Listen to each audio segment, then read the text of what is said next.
Tonight, dueling demonstrations lead to arrests with immigration at the center of it all. ሰሞኑን እጅግ በጣም የሚያስገርም ወቅት ነው ያሳለፍነው.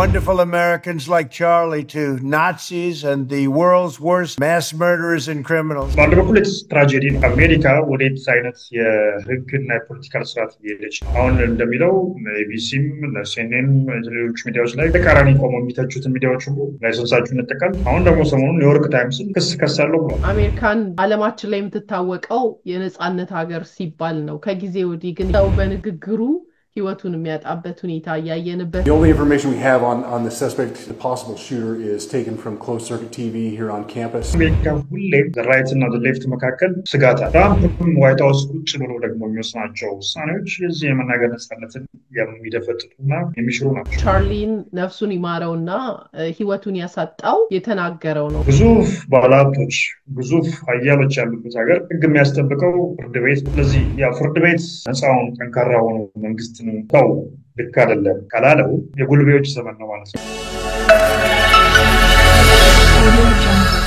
ሰላም እንደምናላችሁ ኪዲ ነኝ ከካናዳ ዛሬም በሌላ ዝግጅት ተመልሰናል. After 14 years of construction, Ethiopia has officially inaugurated a controversial mega dam. Pop of a gunshot and people started screaming and running. While the suspect is at large, we believe this was a targeted attack towards one individual. This kind of rhetoric is directly responsible for the terrorism that we're seeing in our country today, and it must stop right now. እናንተም እንደ ሁልጊዜው ላይክ በማድረግ ካጠገባችን መሆናችሁን አትርሱ. ሁልጊዜ ሳልጠይቃችሁ ሳናስታውሳችሁ ላይክ የምታደርጉትንም ሳላመሰግን አላልፍም. እስከ መጨረሻ የዛሬን ዝግጅት አብራችሁን እንድትቆዩ ጋበስኩኝ. ዘሪሁን እንኳን ደህና መጣ. በድጋሚ ስለተገናኘን ደስ ብሎኛል. እኔም ደስ ብሎኛል ስለተገናኘን በድጋሚ. ትንሽ ቪዲዮን ከፍተናል ለተብላችን አሁን መጥተናል. ዌልካም። እንግዲህ ራስህን በማስተዋወቅ እንጀምርና ዛሬ በያንተን ሙያ በተመለከተ ዓለማችን እንደምታውቀው ያለብን ሁኔታ ምን ሰማቸው ዜናዎች ትንሽ ያስጨንቃሉ በተለይ ከሀገር ርቆ እንደሚኖር ሰው. ከዛ በተጓዳኝ ደግሞ ሀገራችን ትልቅ የምስራች በአዲስ ዓመት ያበሰረችን ሁኔታ አለ. Africa's largest hydroelectric project, the Grand Renaissance Dam in Ethiopia, has been inaugurated. በዛም ላይ ደግሞ ከፖለቲካው አንፃር አንተም እንደ ፖለቲካ ተማሪ እንደ መሆንህ አንፃር ያለውን ነገር በሰፊው ታስቃኘናለህ ብዬ እንግዲህ እጠብቃለሁ. ከዛ በፊት ግን ራስን በማስተዋወቅ እንጀምርስ? ነው እንደው ጊዜው እንግዲህ የፒኤችዲ ተማሪ ነኝ። ሶስተኛ ዓመት ተማሪ ነኝ። ፖለቲካል ሳይንስ እና ፐብሊክ ፖሊሲ በቶሮንቶ ዩኒቨርሲቲ በቶሮንቶ ኦንታሪዮ ካናዳ ውስጥ ማለት ነው። ከዛ ውጭ እንግዲህ በፖለቲካል ዓለም አቀፍ ጉዳዮች በኢትዮጵያ በምስራቅ አፍሪካ ወይም አፍሪካ ቀንድ አንዴም ደግሞ በዚህ ሀገር ባሉ ማህበራዊ ፖለቲካዊ ጉዳዮች ላይ አስተያየት ሳብሰጣለሁ ጽፋለሁ እመራመራለሁ አጠናለሁ ማለት ነው። መልካም። እኛም እንደ ፖለቲካ ሳይንስ ተመራማሪነት በየፒኤችዲ ተማሪ እንደመሆንህ አንፃር ብዙ እይታዎችን ካንተ መስማቱ ለኛም ከዚህና ከዚህ ከምንሰማው ከተባራሪው ነገር በአገራችን ልጅ እንዲገለጻ ሲደረግልን ጥሩ ነገር ይሆናል ብለን ስላመንን ነው። ተመልካቾቻችንም ለዛም በጣም ጥሩ እንደሚሆን ያምናሉ። መልካም። ዛሬ እስቲ የዓለም ሁኔታዎችን የምናይበት ሁኔታ አለ። ከኢትዮጵያ ከሀገራችን ላይ ብንጀምር ያው የምስራቹን ሰምተናል። በመጀመሪያ እንኳን ደስ አለህ እንደ ኢትዮጵያዊ። እንዴት አየኸው ስትመለከተው ይሄንን ዜና እንደምን አየኸው? እንግዲህ ኢትዮጵያ አባይ ግድብ ወይም ደግሞ የአባይ ወንዝ በአጠቃላይ በቲንክ በኢትዮጵያውያን ህብረተሰብ ዘንድ በኢትዮጵያውያን መሪዎች ዘንድ በኢትዮጵያውያን በተለይ ኢንጂነሮች የምህንድስና ባለሙያዎች እና በአጠቃላይ ከድሃ ገበሬው እስከ የተማረ ባለስልጣኑ ሁሉም በብሔር በፖለቲካ በምን ሳይቀደም አይ ቲንክ ላለፉት ትንሹ 50-60 ዓመታት ከዛም ደግሞ ባለፈ አይ ቲንክ ወደ ኋላ ከሄድን 100 ዓመት በላይ ብሶቶች በብዙ መልኩ ተገልጸዋል። በተለያዩ ሙርጉሮች፣ በስነ ቃሎች፣ በድርሰቶች፣ በቲያትሮች፣ በስነ ጽሁፍ በስነ ጽሁፍ ብንለው በድርሰቱም በግጥሙም በብዙ ውስጥ ያ የሚያሳየው ህብረተሰባዊ ስሜት፣ ህብረተሰባዊ ብሶት፣ ኢትዮጵያዊ ወኔ በአድዋ ላይ የታየው የተንጸባረቀው ለጥቁሮች ተምሳሌት የመሆን አብነት በዚህኛው ላይ ያለመደገሙ ብዙ ጊዜ ቁጭት ነበር። ስለዚህ የግድቡ መሰረት ሲጣል በ2011 አካባቢ ኢትዮጵያን ያኔ በፈረንጆች መሰረት ያኔ የነበረው ስሜት በጣም ብዙ ሰው አልጠበቀም እና ያ ደስታ ትልቅ ስሜት ፈጥሮ ነበር። ብዙ ሰው ከጥሪቱ ከቦንድ እየገዛ ነው ከተለያየ መንገድ እያዋጣ ለመገንባት በጣም ቁርጠኝነቱን አሳይቶ አሁን በብዙ መልኩ ተጓቶም በብዙ መልኩ አስተዳደራዊ ችግሮች ገጥመውት ከአስተዳደራዊ ችግሮች በተጨማሪ ደግሞ በቀጠናው በግብጽ አንዳንዴ ደግሞ ሱዳንም ወለም ዘለም እያለች ከግብጽ ጋር በማበር ከዛም ባለፈ ደግሞ ዓለም አቀፍ አበዳሪ ድርጅቶች ከፍ ሲል ደግሞ የአሜሪካ መሪዎች አንዳንዶች በተለይ ትራምፕን አይነት እዛ ላይ ያላቸው ጥርጣሬና እንዲሁም የአረብ ፖለቲከኛ መሪዎች እና የአረብ ሀገራት ብዙ ተጽዕኖ ፈጣሪ ሰዎች ብዙ ጫናዎች ሲያሳድሩበት ኢትዮጵያም ደግሞ ውስጥ የነበሩ ፖለቲካ ያሉ ልዩነቶች በዛ ቁርሾዎች እና ለውጭ ጠላቶች አመቺ ሁኔታዎች እየፈጠሩ እዚህ ደርሶ ተመርቋል እና መጠናቀቁ በራሱ ወይም ቁጭ መቋጫ ማግኘቱ አይ ቲንክ ለኢትዮጵያ ትልቅ እፎይታ ነው፣ ትልቅ ደስታ ነው። በዛው ልክ ግን ብዙ ተስፋ ብዙ ጥበቃዎችም ኤክስፔክቴሽን አለ። ብዙ ሰው ያኔ የተነገረው ድህነትን ሁሉ አሽቀንጥሮ ይጥላል፣ በአንድ ኤሌክትሪክ ኃይል ይፈታል፣ በአንድ ንጹህ መጠጥ አቅርቦት የምናገኝበት አሳ ምርት የሚትረፈረፍ ብሎ ብዙ ሰው አስቧል። ምክንያቱም አባይን የሚያዩበት መንገድ ትልቅ ስለሆነ። ስለዚህ ከዚህ በኋላ እንግዲህ እንዴት ነው ያን ለጥቅም ላይ የሚውለው? ህብረተሰቡን ከመብራት እጦት፣ ህብረተሰቡን የኃይል ምርት እጦት ለፋብሪካው ለስራ ዕድል በመፍጠር ምርቶች እንዳይበላሹ ረጅም ጊዜ ለማቆየት ሰዎችም የተሻለ ህይወት ኳሊቲ ወይም ጥራት ያለው ህይወት እንዲኖሩ ምግባቸውን በቀላሉ ማብሰል የሚችሉበት እና እንደዚህም ሀገር ባይሆን እንዳለንበት ተወሰነ ደረጃ ህይወታቸው የሚሻሻልበት። ምክንያቱም ኤነርጂ ትልቅ መሰረታዊ ነገር ነው። ያለ ኤነርጂ እዚህ ሀገር እንደምታውቂው ላይፍ ይቆማል። እዚህ ነው እዚህ ሀገር መብራት መጥፋት ማለት አይ ቲንክ ብዙ ጉዳቶች ይደርሳሉ። በአንዴ ምግቦች ይበላሻሉ፣ በአንዴ ብዙ ቢዝነሶች ይወድማሉ። ስለዚህ ብዙ ላይፎች ወይም ህይወቶች ይቃወሳሉ እና ኢኮኖሚም የሀገር ኢኮኖሚ ይዛባል፣ ይበላሻል። ስለዚህ ትርጉሙ ፋይዳው ሰፊ ነው። የጂኦፖለቲክስ ብቻ አይደለም ነው የኢኮኖሚክስ ባለሙያው እዚህ ውስጥ ኢኮኖሚያዊ ፋይዳውን ያየዋል። የቢዝነስ ማህበረሰቡም የቢዝነስ ጥቅም ፋይዳውን ለኢንቨስትመንት ኢትዮጵያ ኢቨን ለቱሪዝም ለውጭ ጎብኚዎች ያለው ፋይዳ ትልቅ ነው። ምክንያቱም ትራንስፖርቴሽን የኤሌክትሪክ ኃይል አቅርቦት ማግኘት ትልቅ ወሳኝ ጉዳይ ነው። ለመደበኛው ነዋሪው፣ ለድሃው ወይም ደግሞ መካከለኛ ገቢም ላለው ለሰራተኛው በጣም ወሳኝ ጉዳይ ነው። ምክንያቱም የኤሌክትሪክ ኃይል መኖር ማለት የዕለት ጉርሱን የሚሸፍንበትን መንገድ የሚወጣበት ነው። ስለዚህ ሰራተኛውም ወደ ስራው ለመሄድ ምግቡን አዘጋጅቶ ለመኖር እና ደግሞ የሚሸጠው የሚነግደውም የተለያየ ችርቻሮ ላይ የሚሳተፈውም በነዛ ስራው ስለመቀጠል የኤሌክትሪክ የኃይል አቅርቦት ወሳኝ እና ከዛም በዛ ፋይዳው ከታየ ትልቅ ፕሮጀክት እና ትልቅ የኢትዮጵያውያን አይ ቲንክ ያው የህዳሴ የተባለበትም ይህንን የኢትዮጵያን ታላቅነት የቀድሞውን የሚያድስ ነው የሚል ግምትና ህልም ስላለን፣ ስለዚህ ከዛ አንጻር በብዙ መልኩ ከሉበት ውጥንቅጦችና ጫናዎች አንጻር መመረቁና መጠናቀቁን አይ ቲንክ ሁላችንም ልንደርስበት ይገባል። መልካም፣ ልክ ነው። እጅግ በጣም አመሰግናለሁ። ነገር ግን እኛ ኢትዮጵያውያኖች በራሱ ተስፋው ራሱ በተለይ ደግሞ ከሀገር ርቀን የምንኖር ሰዎች ሁልጊዜ መልካሟን የኢትዮጵያን መስማት እጅግ በጣም ያስደስታል። ይሄ መቼም ማንም ኢትዮጵያዊ የሚስማማበት ነው። ነገር ግን እዚህ ደግሞ ሆነን ስንመለከት እኛ ስንደሰት እኛ እንኳን ደስ ያላችሁ ስንባባል በሌላ ደግሞ የውጭ ኃይሉ ደግሞ ሲያለቅስ የነበረበት ብዙ ነገር ሲናገሩበት የነበረ እንዲያውም ለአሜሪካ ቤቱታ ሲያቀርቡበት የነበረበት ሁኔታ አለ።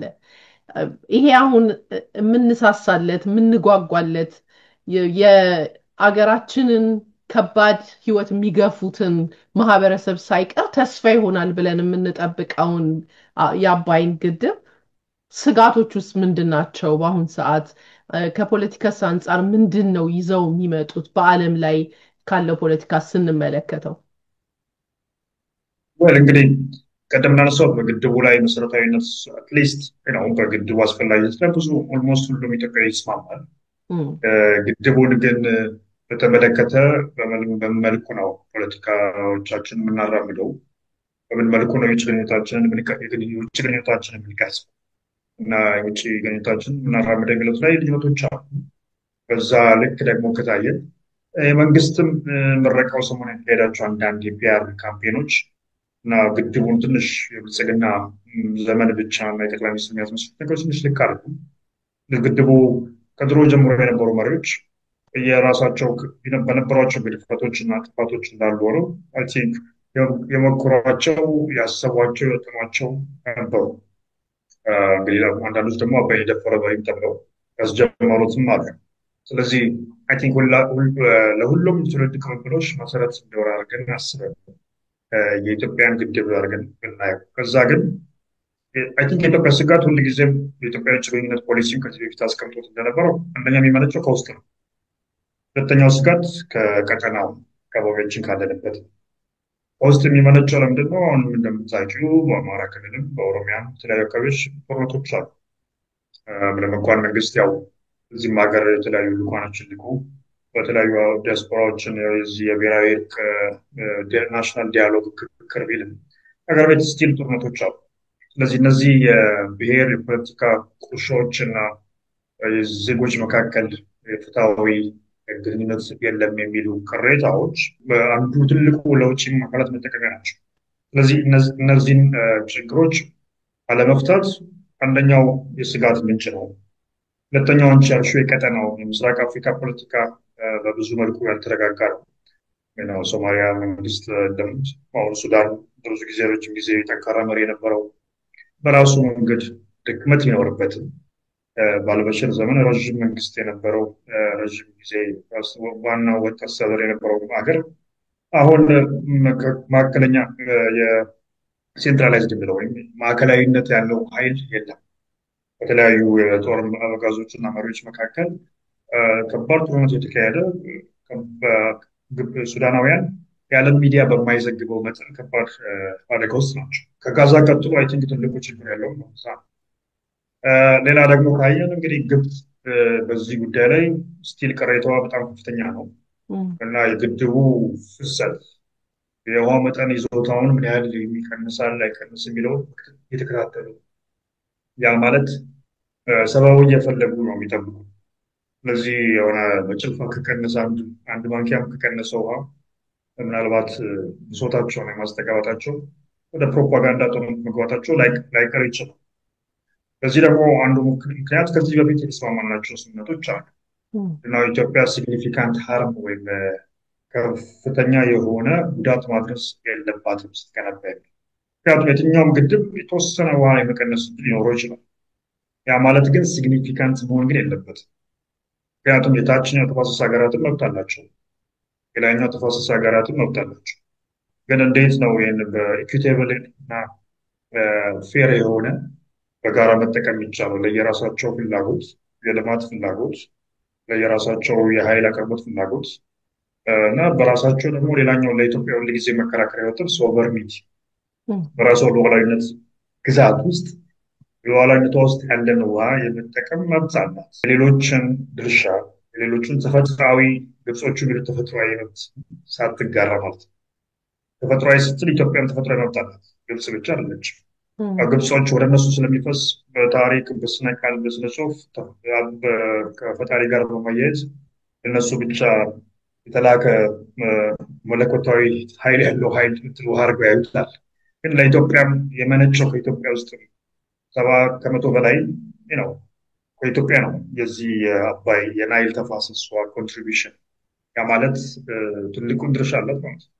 ከዚህ በፊት የነበሩት የቅኝ ግዛት በተለይ ከእንግሊዝ አያያዥነት የተደረጉ ስምምነቶች ኢትዮጵያን ያላካተቱት በተለይ በኋላ ከቅኝ ግዛት ማግስት በኋላ ግብፅንና ሱዳንን አካተው የግብፅን ከፍተኛ ድርሻ ተጠቃሚነት ሱዳንን ደግሞ የተወሰነ ድርሻ ተሳታፊነት የሚያደርጉ ስምምነቶች ለረጅም ጊዜ የቅኝ ግዛት ውሎች ናቸው። ቅኝ ያልተገዛችውም የእንግሊዝ ቅኝ ግዛት አካል ያልሆነችው ኢትዮጵያ በስምምነቱ ውስጥ ጭራሽ ያልተሳተፈችው ኢትዮጵያን የሚገዛ ሕግ አድርገው ቆይተዋል። ከዛ ያ ሕግ እንዲቀየር ኢትዮጵያ ብዙ ዲፕሎማቲክ ትግል አድርጋለች በተለያዩ መሪዎች።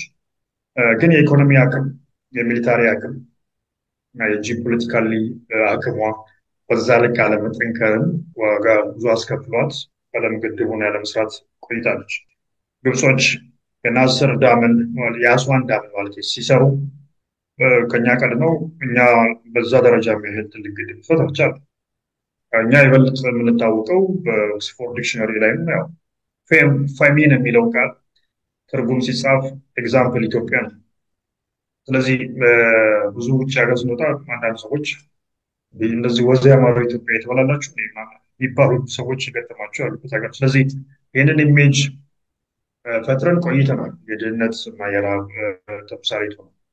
በተዘዋዋሪው ደግሞ እንዳልኩት ቅድም የዚህ ቅኝ ያልተገዛው የጥቁሮች ምሳሌ አድዋ እንዳለ ሆኖ በእነዚህ ሁለት ፈርጆች መሀል ይህንን ዕጣ ፈንታችንን ለመወሰን የመቀየር ግዴታ ውስጥ ቆይተናል።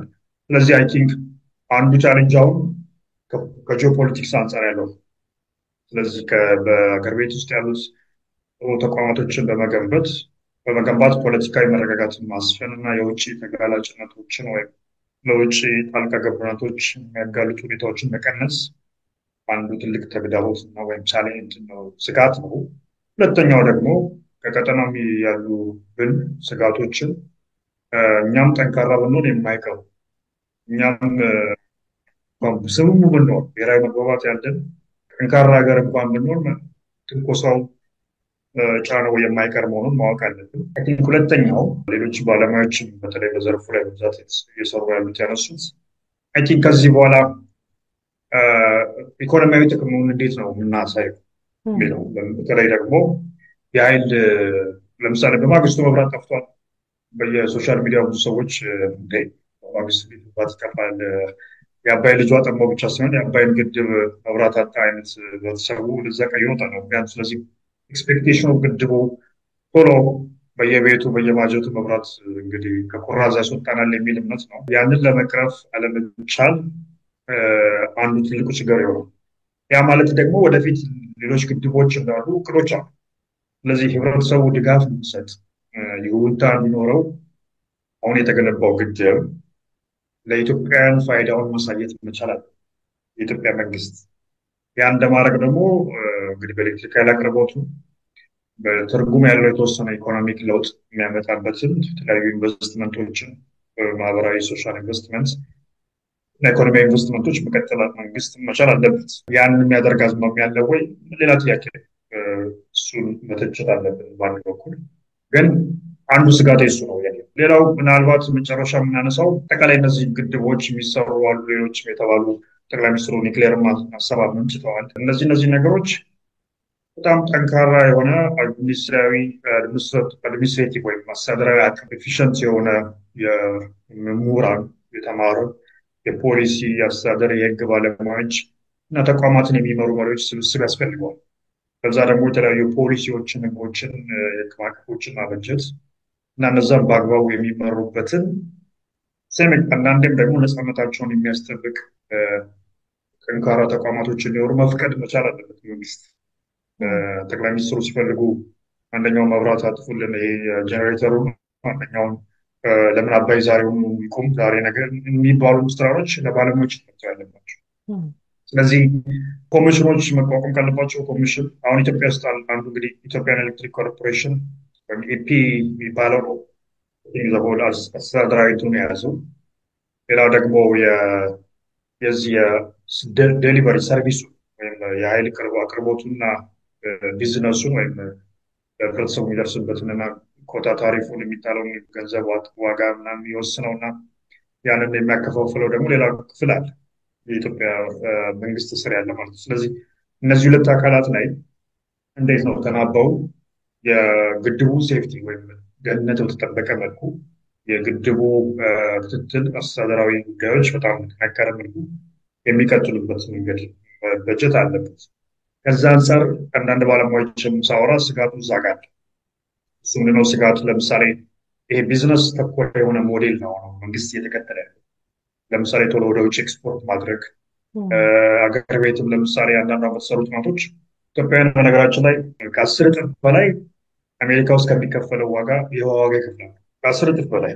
አሁን ይህ ሰዎች አይመስላቸውም፣ ግን በዶላር ቢተመን ኢትዮጵያ ውስጥ የሚከፈለው የውሃ ዋጋ አሜሪካውያን ከሚከፍሉት ከ10 እጥፍ ነው። እንደውም ኤግዛክትሊ ጥናት ላይ ያየሁት ከ12 እስከ 20 እጥፍ ይሆናል። ስለዚህ ያ ማለት ኦልሬዲ የውሃ ዋጋ ውድ ነው ኢትዮጵያ ውስጥ። ስለዚህ እነኛ በቂ ጥራት ያለው ውሃ ነው ወይ የሚቀርበው? ሁለተኛ በደንብ በተደራሽ ብቁ በቂ ውሃ ሳለ በቂ ውሃ ስንል ከተለያዩ የውሃ ሀብቶች ወጥተው ፈልቀው መንጭተናቸው ኳሊቲውን ጠብቀን የምናቀርበው ለህብረተሰቡ ማለት ነው። ያ ደግሞ በተመጣጣኝ ዋጋ ነው የሚቀርበው የሚለውት እነዚህ እና ይህን ቢዝነስ ሳይድ ወይም ቢዝነስ እና ሶሻል ጉድ ነው። ሶሻል ጉድ ነው ስንል ለምሳሌ እዚህ ሀገር ጤና ቢዝነስም ነው፣ ዩኒቨርሳል ሄልዝ ኬር ፕሮግራም ግን ሶሻል ሰርቪስ ነው፣ ሶሻል ጉድ ነው። ሁላችንም ከራሳችን ታክስ ተከፈለ በነፃ ጤና እንድናገኝ ተደርጎ ነፃ አይደለም ታክሳችን። ስለዚህ ግን እጅ በእጅ እየከፈልን አይደለም አገልግሎት የምናገኝ እንደ አሜሪካ። ስለዚህ ኢትዮጵያ ውስጥም ውሃውን በአንድ በኩል ቢዝነስ የማድረግ አዝማሚያ ያለ ኤሌክትሪኩንም፣ ግን በተዘዋዋሪ ደግሞ ይሄ ግድቡንም የሚመራበት መንገድ ከዚህ ወቃቀር ከቢዝነስ አንግል ወጥቶ የህብረተሰብ እና የሀገር ትልቅ ቅርስም ስለሆነ ትልቅ ስትራቴጂክ ሪሶርስም ስለሆነ በዛ ይህንን የቢዝነስ ሞዴል አይ ቲንክ በደንብ ሊጤን ይገባል። ምናልባት አሁን ዓለም ባንክም ጫና እያደረገ ስላለ የዚህን ያለመነ የገንዘብ ገበያውን የመክፈት የኢትዮጵያን ሊበራላይዜሽን በጣም የማስቀጠል ሂደቱ ከፍተኛ ነው እና የዛ አይነት አካሄድ ይታያል ወደዚህ በነዚህ መሰረታዊ አቅርቦቶች አሁን እንዳልኩት ውሃምና ኤሌክትሪሲቲም ወደዛ አይነት የሚሄድ አዝማሚያ ይኖራቸዋል። ስለዚህ እዚህ ላይ አይ ቲንክ ግልጽ የሆነ የባለሙያዎች እና የተለያዩ የህብረተሰብ ስቴክሆልደሮች ናቸው ባለድርሻ አካላቶች ተሳትፎ አድርገው ምን አይነት ሞዴል ነው መከተል ያለብን የሚለውን መነጋገር አስፈላጊ ነው። ያለበለዚያ አሁን ትልቁ ችግር ኢትዮጵያ ውስጥ ጥቂት ፖሊሲ አውጪዎች ጥቂት በጠቅላይ ሚኒስትሩ ዙሪያ ያሉ ሰዎች ብቻ እየወሰኑ ከሄዱ አንደኛ የህብረተሰቡን ሁሉ ፍላጎት ያማከል አይሆንም። ሁለተኛ ደግሞ የኢትዮጵያን ሁሉ ጥቅም ማስጠበቅ አንችልም። ስለዚህ ሰስቴነብል የምንለው ማለት ዘላቂ ጥቅም ዘላቂነት ያለው የግድቡንም ሆነ ሌሎች ግድቦች ለመገንባት እና ጥቅም ለማስፈን የህብረተሰቡን ጥቅም አይ ቲንክ ከተለያዩ ባለሙያዎች የተለያየ ሀሳብ የሚቃረን ሀሳብ ያላቸው ሁሉ መጥተው ምን አይነት መንገድ ነው መከተል ያለብን፣ እንዴት እናስተዳድር ግድቦቻችን ማለት አለብን። ሌሎች ደግሞ ከተለያዩ ሀገሮች መማር ይቻላል። አሁን ከአንድ ኢንጂነር እንግዲህ ስማቸውን ለጊዜው አልጠቅስም፣ አንዱ ከተለያዩ ሀገሮች ጥናት እያደረጉ እንደነበር ነው ዛሬ ያጫወቱኝ እና ለምሳሌ ከተለያዩ ስቴቶች አሜሪካ ውስጥ በዚህ በግድብ ብዙ የሚታወቁ አሉ። እዚህም ሀገር ለምሳሌ በእኛው ቅርብ ብዙ ትልቅ ግድብ አለ፣ እዚሁ ናያግራ ወንዝ። ኬንያም ነው ታንዛኒያ ዘንዚባር አካባቢ አሉ እነዚህ የግድብ፣ ኡጋንዳ እንደዚህ፣ እነ ሳውዝ አፍሪካ። እነዚህ እስካሁን ሲያስተዳድሩ ትላልቅ ግድቦችን በምን መልኩ ነው በምን መልኩ ውስጥ የትኛው ሞዴል እንከተል፣ ሌሎች ብዙ ግድቦችን ወደፊት የመስራት እቅዶች ስላሉ በምን አይነት መንገድ እነዛን ሙያ ባለሙያዎችን አካተን እንምራቸው እናስተዳድራቸው፣ ምን አይነት ህጎች እና ፖሊሲዎች ያስፈልግናል የሚለው ላይ ትልቅ ስራ ይጠይቃል። በተለይ አባይ ግድብ ራሱን የቻለ ትልቅ ሀሳብ ነው፣ ግዙፍ ፕሮጀክት ነው። ግዙፍ ደግሞ ፍላጎት ያላቸው አካላቶች አሉ። ስለዚህ እዛ ላይ ምናልባት የመጨረሻው እንግዲህ የዚህ ድርድር ቡድን ላይ ብዙ ባለሙያዎች አሉ፣ 20 አይ ቲንክ በላይ ከጀርባ ባለሙያዎች አሉ። ከፊት ደግሞ ብዙ የሚታወቁት ብዙ ድርድር ሲኖሩ የነበሩ ሰዎች አሉ። ለምሳሌ በዚህ መንግስት ራሱ ድርድር ሲካሄድ አንድ ሰሞን ቅሬታ ብዙ ሰው አቅርበው ትራምፕ ኢትዮጵያ ግድቡን ታዘግይ የሚል እና የኢትዮጵያ መንግስት ትንሽ ሲያወላውል ብዙ ሰው ተቃውሞ ነበር። በኋላ ኢንጂነር ሽፈራው ሌሎችም አይ ቲንክ ሆነው በመንግስት አይ ቲንክ ወደኋላ ሀሳቡን ቀይሮ ድርድሩ ላይ ጠንከር ብሎ መጥቶ የህዝብ ድጋፍ እና ቁጣም ስለነበረ በጉዳዩ ላይ ወደዛ አይነት እንዲገባ አድርጎታል። ስለዚህ አይ ቲንክ አሁንም ይህን የድርድር ቲም ምናልባት በውጭ ጉዳይ መስሪያ ቤት ጋር የተለያየ ሙያ ያላቸውን ከፖለቲካል ሳይንስ ውጭ በኢንጂነሪንግ፣ በተለያዩ ሶሻል ሳይንስ፣ በህግ፣ በሌሎችም የትምህርት በቴክኖሎጂ፣ በአይቲ ያላቸውን ሁሉ አሰባስቦ አይ ቲንክ ጠንካራ የባለሙያዎች ስብስብ ቲም ማዋቀር አለበት። እንግዲህ ለዛ ደግሞ የሚሆኑ ተቋማቶችን ማጠንከር፣ መገንባት፣ ማገዝ ያስፈልጋል። ያለበለዛ አሁን የመረቀን ብቻ ለህዝብ ልክ ከዚህ በፊት አሁን እንግዲህ በኃይለማርያም ዘመን ይመስለኛል ብዙ ዩኒቨርሲቲዎች ድንጋይ መሰረት መጣል በጣም ኮመን ነበር። በየቀኑ የሚጣሉት የመሰረት ድንጋዮች ብዛት በማን ሰው ምን ዩኒቨርሲቲ ነው ወይስ በኋላ ህጻናት ነው ያስመስል ነበር ምክንያቱም ብዛታቸው። በኋላ ግን ከስንት ዓመት በኋላ ጠቅላይ ሚኒስትሩ ከስልጣን ሲነሱ ብዙዎቹ አልተገነቡም። ስለዚህ አሁንም ከፖለቲካ ሸቀጥነት በማውጣት ትክክለኛ የህዝብ ጥቅም የሚያስከብር የሚያስጠብቅ እና ለግድቡ ብዙ ሰው ያሳየውን ፍቅር ያሳየውን ቦታ በኋላ ደግሞ አላጓጉል አስተዳደራዊ ብልሹነቶች ሳይከሰቱ በተገቢ መንገድ በማስተዳደር ኤፊሽንት እና ኤፌክቲቭ የሆነውን ኃይል የማቅረብ ስራውን በተግባር ሳይስተጓጎል እንዲቀጥል ማድረግ በጣም ትልቅ ስጋት እና ማለት ትልቅ ቻሌንጅ ነው፣ ኃላፊነት ነው። ለዛ ደግሞ ከዚህ በፊት ከንትን መማር አለብን።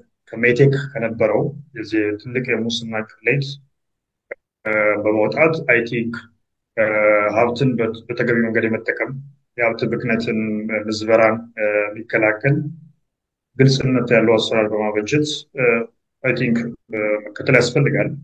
ምናልባት መጨረሻ እኔ እንደውም የአባይ የራሱ ሙዚየም ያስፈልገዋል። ብዙ ሰው ይህን ግድብ የተገነባበት ሂደት ታሪክ ብዙ ለግልጽ ለህዝብ መቅረብ የሚችሉ ዶክመንቶች፣ የተለያዩ ፎቶዎች እነዚህ አሁን ለምሳሌ የሀገራ ስቴጂ የለኛ ውስጥ የሚጎበኝ እንትኖች አሉት ግድቡ ላይ።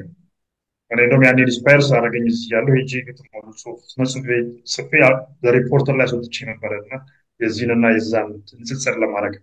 ስለዚህ በደዛ መልኩ ወደፊት የሚወጡ ወጣት ተስፈኛ ታዳጊ ኢንጂነሮች፣ ባለሙያዎች፣ ታሪክ ጸሐፊዎች፣ የፖሊሲ ፖለቲካል አጥኚዎች፣ ሌሎችም ብዙ ኢንስፓየር ሊሆኑ ሊነሳሱበት እና ሌሎችን ደግሞ ፈጠራዎች እንዲያመነጩ እና ለህብረተሰባችን ፋይዳ እንዲያስተዋጽኦ እንዲበረክት እና ከታሪካችን እንድንማርበት አይ ቲንክ አንድ ሰዎች የሄዱ የሚጎበኙት ማዕከል ቢኖሩ በጣም ጥሩ ብዬ አስባለሁ። መልካም። እኛም ለሀገራችን መልካም እድል እንመኛለን። በጣም ትልቅ ተስፋ ነው። ትልቅ ብራይት የሆነ ብሩህ የሆነ መንገድ ነው። ነገር ግን እንዳልከው ይሄ ሁሉ ነገር ደግሞ ትርጉም የሚኖረው ማህበረሰቡ መሬት ላይ ወርዶ የመብራት የውሃ ችግሩ ተቀርፎ ሲያይ ያኔ ነው እውነትም አባይ ተገድቧል ብሎ የሚያምነው ብዬ አምናለሁ። አሁንም አንተ የገለጽክልን ያንን ነው። በጣም አመሰግናለሁ። ስለ ኢትዮጵያ እንግዲህ ስለ አባይ በሚቀጥለው ደግሞ ሰፋ ባለው የምናይበት ይሆናል። ምናልባት ባለሙያም ጨምረን የኢንጂነሮችን የበለጠ ግንዛቤው እንዲኖረን አሁን አንተ እንዳልከው የራሳችን ናያግራ የሚገነባበት ከውሃ መጠጥና ከቤዚክ ነገሮች አልፎም የቱሪስት መስህብ የሚሆንበትን ጊዜ እንመኛለን። ወደ ዓለማችን ፖለቲካም ደግሞ ስንመጣ ወደዚሁ ወደ ጎረቤታችን ወደ አሜሪካ ሰሞኑን እጅግ በጣም የሚያስገርም ወቅት ነው ያሳለፍነው። አሜሪካን ብዙ ዓለማችን ላይ የምትታወቀው የነጻነት ሀገር ሲባል ነው። ከጊዜ ወዲህ ግን እየሰማነው የምንመጣው በፖለቲካ ልዩነታቸው ጥግና ጥግ ሆነው እየተጓተቱ መስዋዕትነት እስከ መክፈል ልክ ገና ፖለቲካ ተሰርቶ እንዳላለቀበት ሀገር ሰው በንግግሩ ህይወቱን የሚያጣበት ሁኔታ እያየንበት ያለንበት ነውና የቻርሊን የህይወት መስዋዕትነት እንዴት ተመለከትከው? ምንድነው የአሜሪካ ያለችበት የፖለቲካ ሁኔታ ምንድነው የሚያሰኘው ይሄንን ስንመለከት? በአንድ በኩል ትራጀዲ ነው ማለት አንድ በምንም አይነት የፖለቲካ አቋም ላይ ያለ ሰው ይሆን አይ ቲንክ መሞት የለበትም።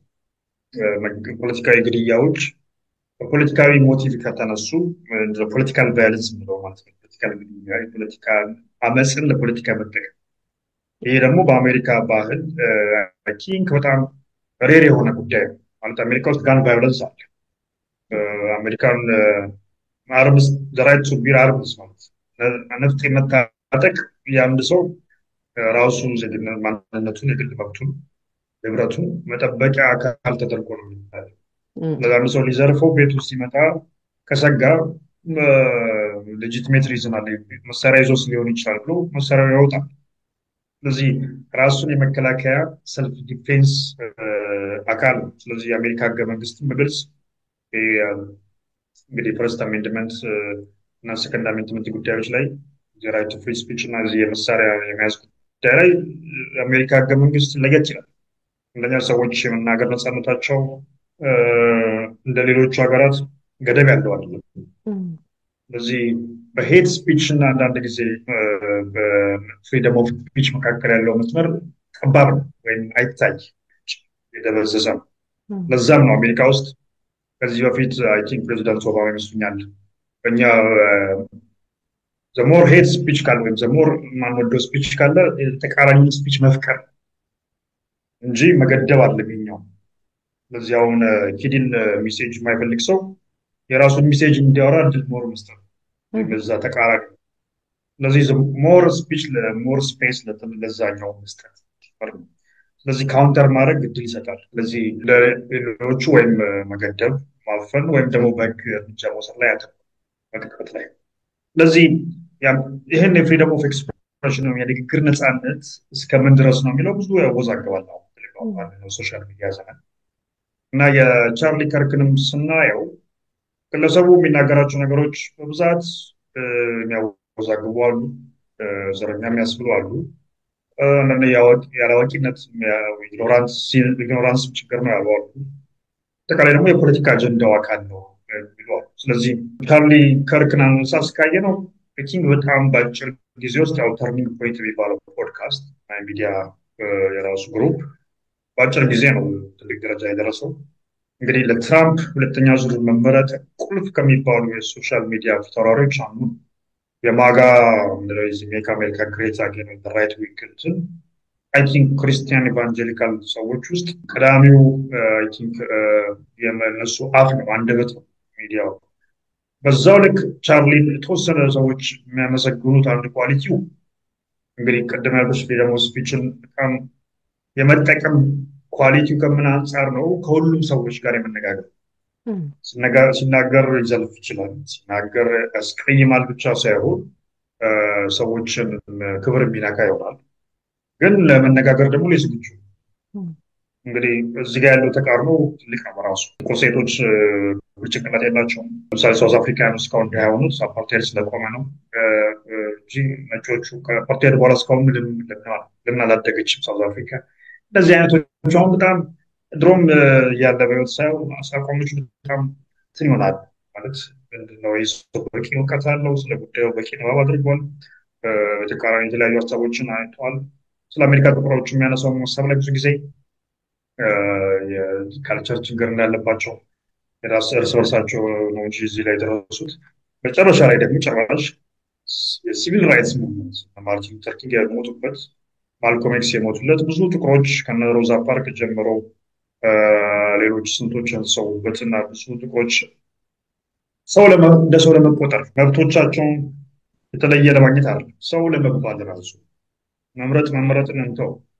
በዲሞክራሲያዊ ሀገር መምረጥ አለመምረጥ መቻል ሰው አለመሆን ነው። ነገራችን ላይ ፖለቲካሊ ለስ ነው ያነሰ ነው።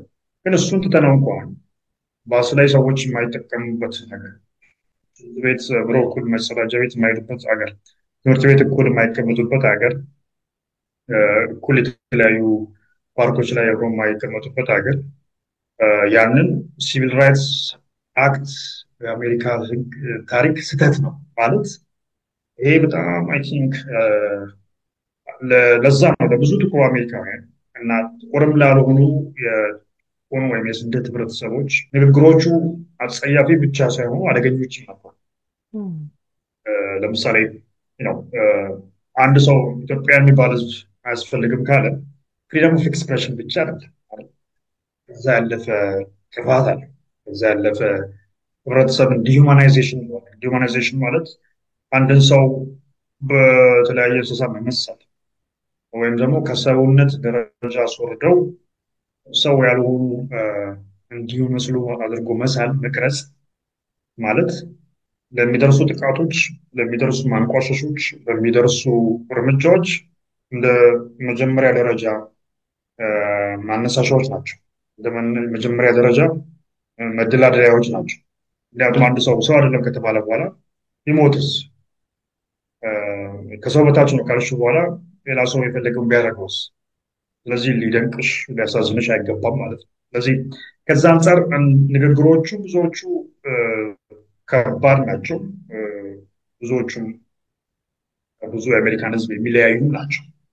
እዛው ልክ ደግሞ እንዳልኩሽ ሌሎች የሚሉት እሱን አትዩ የባሳሉ እሱ እንደውም ከኛዎቹ የተሻሉት ነው ከተሻሉት አንዱ ነው።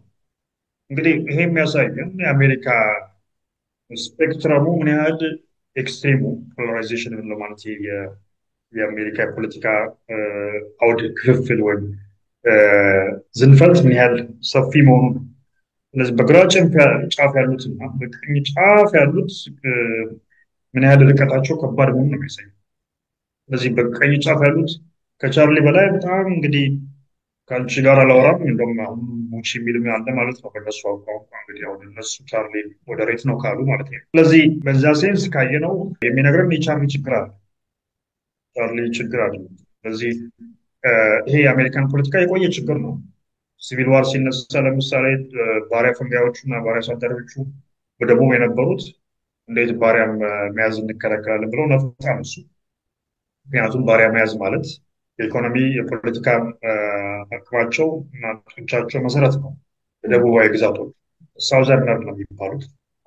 በሰሜን ላሉት ደግሞ ከዛ የወጡ ሞሮፍ የጠቃላይ የዩኒየን ስቴት የመገንባት እና ባርነትን በማስቀረት ሞሮፍ ወደ ተለየ ኢኮኖሚክ ስርዓት መግባት አለብን ወደ ኢንዱስትሪና ወደ ዘመናዊ የፖለቲካ ኢኮኖሚ ስርዓት የሚለው ተነሳ። ለዛ ደግሞ ብዙዎቹ የራሳቸው ኢንተረስት ነበራቸው፣ ዓለም አቀፋዊ መዘጋትም ነበረባቸው። በእነዚህ መካከል በተነሳው እንትን ያው ኮንፌዴሬትስ ኤንድ ዩኒየንስ ጦርነት ተከሰተ። የአሜሪካ ሲቪል ዋር አንዱ እሱ ነው። ሌሎች ብዙ ምክንያቶች ነው። እንግዲህ በዚህ ሂደት አብርሃም ሊንከን ዘ ኢማንሲፔሽን ፕሮክላሜሽን የሚለውን አዋጅ በማወጅ ጥቁሮች በኦፊሻል ደረጃ የአሜሪካ ጦር ወይም አርሚ ውስጥ እንዲቀላቀሉ ፈቀደ። በዛ ውስጥ ብዙ ተሳትፈው አይ ቲንክ ለድል ማድረጋቸውና በዩኒየን አርሚ ለሚባለው ማለት የህብረቱ ጦር ወይም የአንድነት ጦር እንዲያሸንፍ አግዘዋል። እንግዲህ በዛ ሂደት አሜሪካን መገንባት ላይ የአሜሪካን ጥቁሮች ድርሻ ትልቅ ነው። በጉልበት ብቻ የሰሩትን ብቻ እንኳን ብንተወው ከዛ በኋላ በስነ ጥበብ በሳይንሱ በብዙ መልኩ እየተገፉም እንደ ሰውም ሳይቆጠሩ የበረከቷቸው አስተዋጽኦ ትልቅ ነው። ትልቁ ችግር ብዙ አስተዋጽኦቸውን እኛ ራሱ በዚህ እንዳናቅ ከታሪክ መዝገብ ላይ አይካተቱም፣ ለትምህርት ፖሊሲ ላይ አይካተቱም፣ ኢቨን በአደባባይ ላይ እውቅና እና አሁን አንዳንድ ለምሳሌ ፊልሞች እንደ ሂድን ፊገርስ የሚለው ፊልም ሳይ ብዙ ቀደምት ሳይንቲስቶች ጥቁር ሳይንቲስቶችን ታሪክ ያሳያል። ጥቁሮች ምን ያህል ብዙ ዲስከቨሪ ላይ ኢኖቬሽን ላይ ነበሩ። በዛው ልክ ግን አሜሪካ ሁሌም ሬሲዝም እና የዚህ ቴንሽን ሁለት ውስጣዊ ክፍፍል በሊበራል እና በራይት እና ሌፍት መካከል ሁሌም ስጋት አለ፣ ሁሌም ቴንሽን ወይም ውጥረት ነው። ለምሳሌ ማልኮም ኤክስ ፌመስሊ ሊበራሎችን አትመኑ ብሎ ነው ያውቃል። ሊበራሎች ለምሳሌ ጥቁርን እንቀፍ እናካት ይላሉ፣ ግን ተጨባጭ ለውጥ ሲያመጡ አይታይም ተብለው አሁን ሂላሪም የኦባማም ግሩፖች ይተቻሉ። ዲሞክራቶች እዚህኛው ደግሞ በዛም ልክ የሚሆን ሲምቦሊክ እርምጃ ማድረግ ደግሞ ፍላጎት የለም። አሁን ለምሳሌ ትራምፕ ስንት ጥቁር ካቢኔ ውስጥ አለ አይጨነቅም። በነ ባይደን ጊዜ ቢሆን ጥቁር ሴት የህግ መወሰኛ እንትን ውስጥ የኮርት ውስጥ ሱፕሪም ኮርት ሾመት የሚል ትልቅ ዜና ነው። ሴት ቃል አቀባይ ወይም ዋይት ሀውስ ፕሬስ ሰክሬታሪ ሲያደርግ እንደ አንድ ትልቅ እርምጃ ነው። ምክንያቱም ለአሜሪካውያን ከነበረባቸው ታሪክ ሂደት አንጻር እነዚህ እርምጃዎች እንደ ፖዘቲቭ ሂደቶች የሚታዩ ስለሆኑ ግን በሂደቱ ደግሞ ምን ፈጥሯል? ከዚህ በፊት ከአንቺ ጋር እንዳወራ ነው በነጩ ህዝብ ደግሞ የዚህ የዲአይ የሚለው እንግዲህ ያው ጥቁሮችን ብቻ እየመረጣችሁ ያለ ችሎታችሁ ቦታ መስጠት አይነት እና ነጭ ደግሞ በተዘዋዋሪ የደረሱ ጥፋቶች ሁሉ እንደ ሰበብ ወንጀለኛ ተደርጎ ሚል እንግዲህ ለትራምፕ መነሳትም የዚህ በተዘዋዋሪ አንታይ ዎክ አንታይ ሊበራል ወይም አንታይ ሌፍት እና ሞሮፍ ደግሞ ነጭን የመመለስ ወደ ቦታው እነዚህን ካምፔኖች በብዛት ግራስሩት ወይም ውስጥ ለውስጥ ሲብላሉ ቆለም በዛ ልክ ደግሞ ዓለም አቀፍ ችግሮችም ለዛ አስተዋጽኦ አድርገዋል። ለምሳሌ የኢንዱስትሪ የኢኮኖሚክ አቅጣጫዎች መቀየር ብዙ ወርኪንግ ዋይት ክላስ የምንላቸው ነጩ የሰራተኛ መደብ ስራ የማጣት ብዙ ኢሚግራንት ደግሞ እዛ ሄዶ ስራ ሳይመርጥ መስራት እና ስራችን ተቀማን መተው ቀሙን አይነት ብሶት ብዙ መጣ። እንግዲህ በእነዚህ ሂደቶች ነው ትራምፕም የተነሳው። ትራምፕ ቢነሳም ሙቭመንቱ የትራምፕ አለ። ትራምፕ ፖለቲካሊ ስማርት የሆነው ምንድነው? ኮሚኒኬሽን ስትራቴጂውን የተለያዩ ሰዎች ባናን ከሌሎች ጋር ሲቀርጽ ህብረተሰቡን እየሄደ በማናገር እነዚህ ሚድዌስት የምንለው በተለይ አካባቢ ያሉትን በስራ እጦት የተጎዱትን ፋብሪካዎች የተዘጉባቸውን ኤሪያዎች ብሶታቸውን ቀሰቀሰ፣ ብሶታቸውን ተጠቀመበት። ግን ያ ማለት በዛው ልክ ግን ከስልጣን ከወረደ በኋላ ደግሞ ብዙ ጥንቅጦች ያው እስከ መታሰር እና ፍርድ ቤት መጓዙ ከዛ እነዚህ ጉዳዮች አይ ቲንክ ውስጥ ለውስጥ ብዙ ነጩን ማህበረሰብ አነሳስተዋል እና አሁን የቻርሊ ከርክ አይነት ቻርሊ ከርክ ብቻ ሳይሆን እሱን የመሰሉ ብዙ አሉ አሁን በሶሻል ሚዲያ ላይ በደንብ ጎልተው የሚታዩ እና የእሱ ግድያ አይ ቲንክ በአንድ በኩል በአጠቃላይ በአሜሪካ እንትን ካየነው የጥሩ አዝማሚያ አለ። በተለይ ለአሜሪካን ፖለቲክስ ትልቅ አይ ቲንክ ኪሳራን ጉዳት ነው። አሁን እሱን ግድያ ተከትሎ እየተካሄዱ ያሉት ነገሮች በመንግስትም ግድያውን ተጠቅሞ የትራምፕ መንግስት በኤፕስቴን ፋይል ምክንያት ኤፕስቴን ፋይል የዚህ የወሲብ ቅሌት እና የህፃናት ታዳጊዎችን አቢዩዝ የማድረግ እና ብዙ ባለስልጣናትና ታዋቂ ባለሀብት የሆኑትን ሁሉ በዛ ውስጥ ቅሌት ውስጥ መዝገብ ውስጥ አሉና ያን መዝገብ አጋልጥ ሲባል በብዛት ትራምፕ አላጋልጥ ማለት ተከትሎ ብዙ ከዚህ የተናነሳ ነው ተቋሞች አሉ። የዚህ በተለይ በጣም ጽኑ ትራንስፓረንት መሆን አለብን እኛ የምንፈልገው ሊፈጸምልን ብሎ ትራምፕን የመረጠው እና የኮንሰርቫቲቭ ግሩፕ አክሩፏል፣ በዛ ተቆጥቷል። እና አንዱ ቲዮሪ እንግዲህ ትራምፕ ራሱ ሊስት ስላለ ነው የከለከለው ነው የሚባለው። ሁለተኛ እንግዲህ ትራምፕ ራሱ ብለው ዲሞክራቶች ስልጣን ላይ ለማለቀቁትም አውቀው እኔ ላይ ነው ያላከኩት እኔ ላይ ተውብኝ ነው የሚለው። ስለዚህ ያንን ብሶት እና ህዝባዊ ቁጣ ለማስረሳት ወይም አቴንሽን ለማስቀየር የተጠቀመበት ነው። በዛ ልክ እንደምታየው ቻርሊ ከርክ የመታሰቢያ ዕለት ተሰይሞለታል። አንተ በየዓመቱ ጥር ስንት ነው? እነዚህ አሁን ደግሞ የሚወሰዱት ለምሳሌ ስለሱ መጥፎ አስተያየት የሰጠው ሁሉ ኦንላይን እየተጠቀመ ስራዎችን የማስባረክ ስራዎቻቸው ማፈናቀል፣ በዛ ልክ ደግሞ የውጭ ሰዎች ሆነው ስለሱ የሚያማገጡትን እና የተለያየ አስተያየት የሚሰጡትን የተከታተሉ ቪዛ መከልከል ወደፊት አሜሪካ ሊገቡ ሲል ከዛው ጋር በተያያዘ ጂሚ ኪሜል የሚባለውን ትልቁ የሌት ናይት ሾው አዘጋጅ ትናንት ወዲያ ከሾው ተሰርዟል። ምክንያቱም መሞቱን በተመለከተ በሚያቀርበው ሞኖሎግ ወይም ቀልድ ላይ ለአግባብ ተናግሯል፣ አንቋሿል የሚል የዲዝኒ ግሩፕ የሆኑ ፓርትነሮች የከርክ እንግዲህ ደጋፊ የሆኑ የዋይት ኮንሰርቫቲቭ ወይም የማጋ አካባቢ ያሉ ግሩፖች አውጥተዋል ራሳቸው ከዛ ግሩፕ ውስጥ ያ ማለት ዲዝኒም ውሳኔን በማጤን አይ ቲንክ ሾው እንዲቋረጥ ለጊዜው አድርጓል። እና እነዚህ ውሳኔዎች ስታይ ከዚህ በፊት ካንስል ካልቸር የሚባል ነው።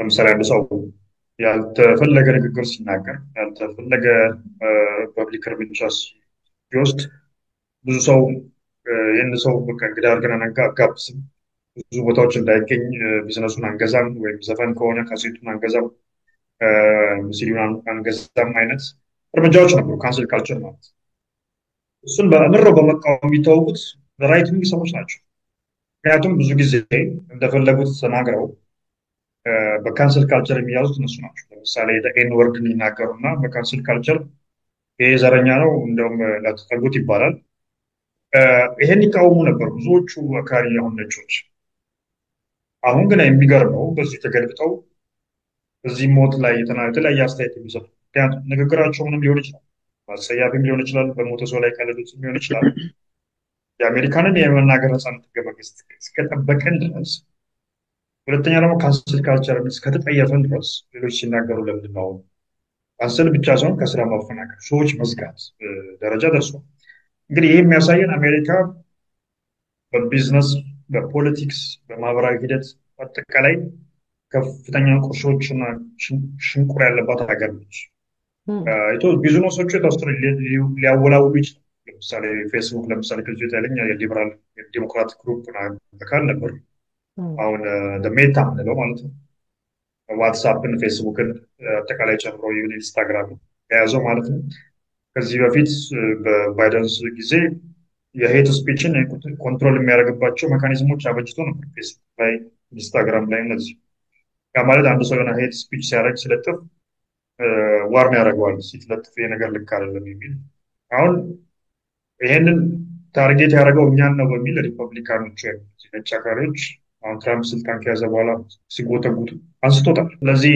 ሄት ስፒች ፊልተር የሚያደርገውን ሲስተም አሁን ፌስቡክ ላይ መጠቀም አይቻልም ማለት ነው ትዊተር አሁን ኤክስ የምንለው ኤለን መስክ ከመግዛቱ በፊት ትራምፕ ቲንክ ትራምፕ እሱን ከገዛውን በኋላ ቀጥሎ ትራምፕ ታግዶ ነበር ትዊተር ላይ ኤክስ ላይ እንደውም ዛሬ ኤለን መስክ ካማላ ሃሪስ ዛኔ 2019 ይመስለኛል ትራምፕ ከኤክስ መታገድ አለበት የሚለውን ትዊቷን ዛሬ ሼር አድርጎታል ስለዚህ ሁለቱም ጋር የመናገር ነፃነትን ያለማክበር ችግር አለ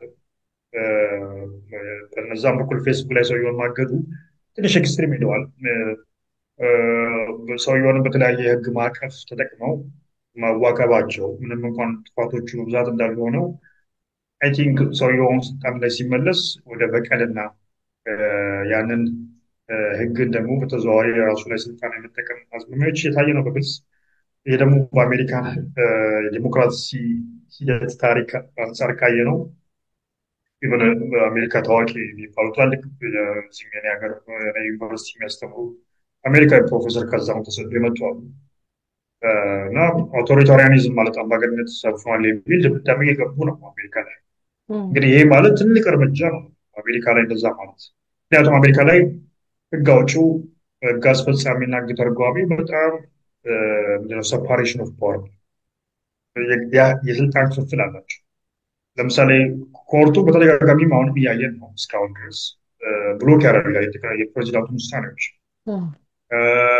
ህግ አውጪው በድምፅ ይጥላል አንዳንድ የፕሬዚዳንቱ እንዲጸድቁላቸው የፈልጉትን ህጎች ያው ቬቶ ፓወር ኤክስኪዩቲቭ ኦርደር ብለው መጠቀም ይችላል አንዳንዴ እነዚህ ሁኔታዎች ከሞላ ጎደል እየተሸረሸሩ ነው ምክንያቱም አሁን ትራምፕ ሪፐብሊካኖቹ ተቆጣጥረዋል የህግ አውጪውን የህግ ሴኔቱን ኮንግረሱን ተቆጣጥረዋል አሁን ሱፕሪም ኮርት እንዳለ አሁን ውስጡ ያሉት አይ ቲንክ ከሁለት ሶስት ሰው በቀር የእሱ ደጋፊ እና የዋይት ናሽናሊስት የሆኑ አዝማሚያ ያላቸው የህግ ባለሙያዎች ናቸው ዳኞች ስለዚህ ውሳኔዎቹ የእሱን የመወሰን እድላቸው ሰፊ ነው ስለዚህ አሜሪካ ወዴት አይነት የህግና የፖለቲካል ስርዓት እየሄደች ነው እዛ ልክ ደግሞ ሚዲያዎች አሁን እንደሚለው ኤቢሲም ሲኤንኤን ሌሎች ሚዲያዎች ላይ ተቃራኒ ቆመው የሚተቹትን ሚዲያዎች ሁሉ ላይሰንሳችሁ እንጠቀም አሁን ደግሞ ሰሞኑን ኒውዮርክ ታይምስን አይ ቲንክ በ10 ሚሊዮን ቢሊዮን ይሆን ክስ ከሳለው ብሏል በዲፌሜሽን ስም ማጥፋት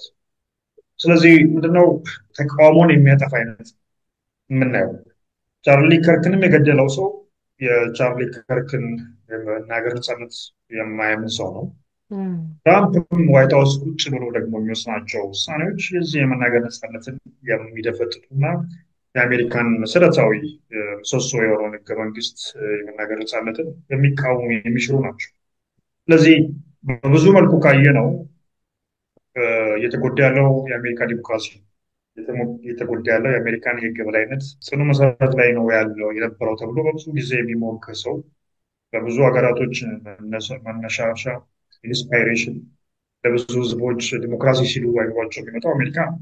አሁን የምናየው አዝማሚያ ግን ወደዛ አይደለም ነው። ስለዚህ አሁን ምንድነው የትራምፕም ላይ የተሞከረው ምንም አይነት እንግዲህ ኮንስፓይረሲ ቲዎሪዎች ሊኖሩ ይችላሉ።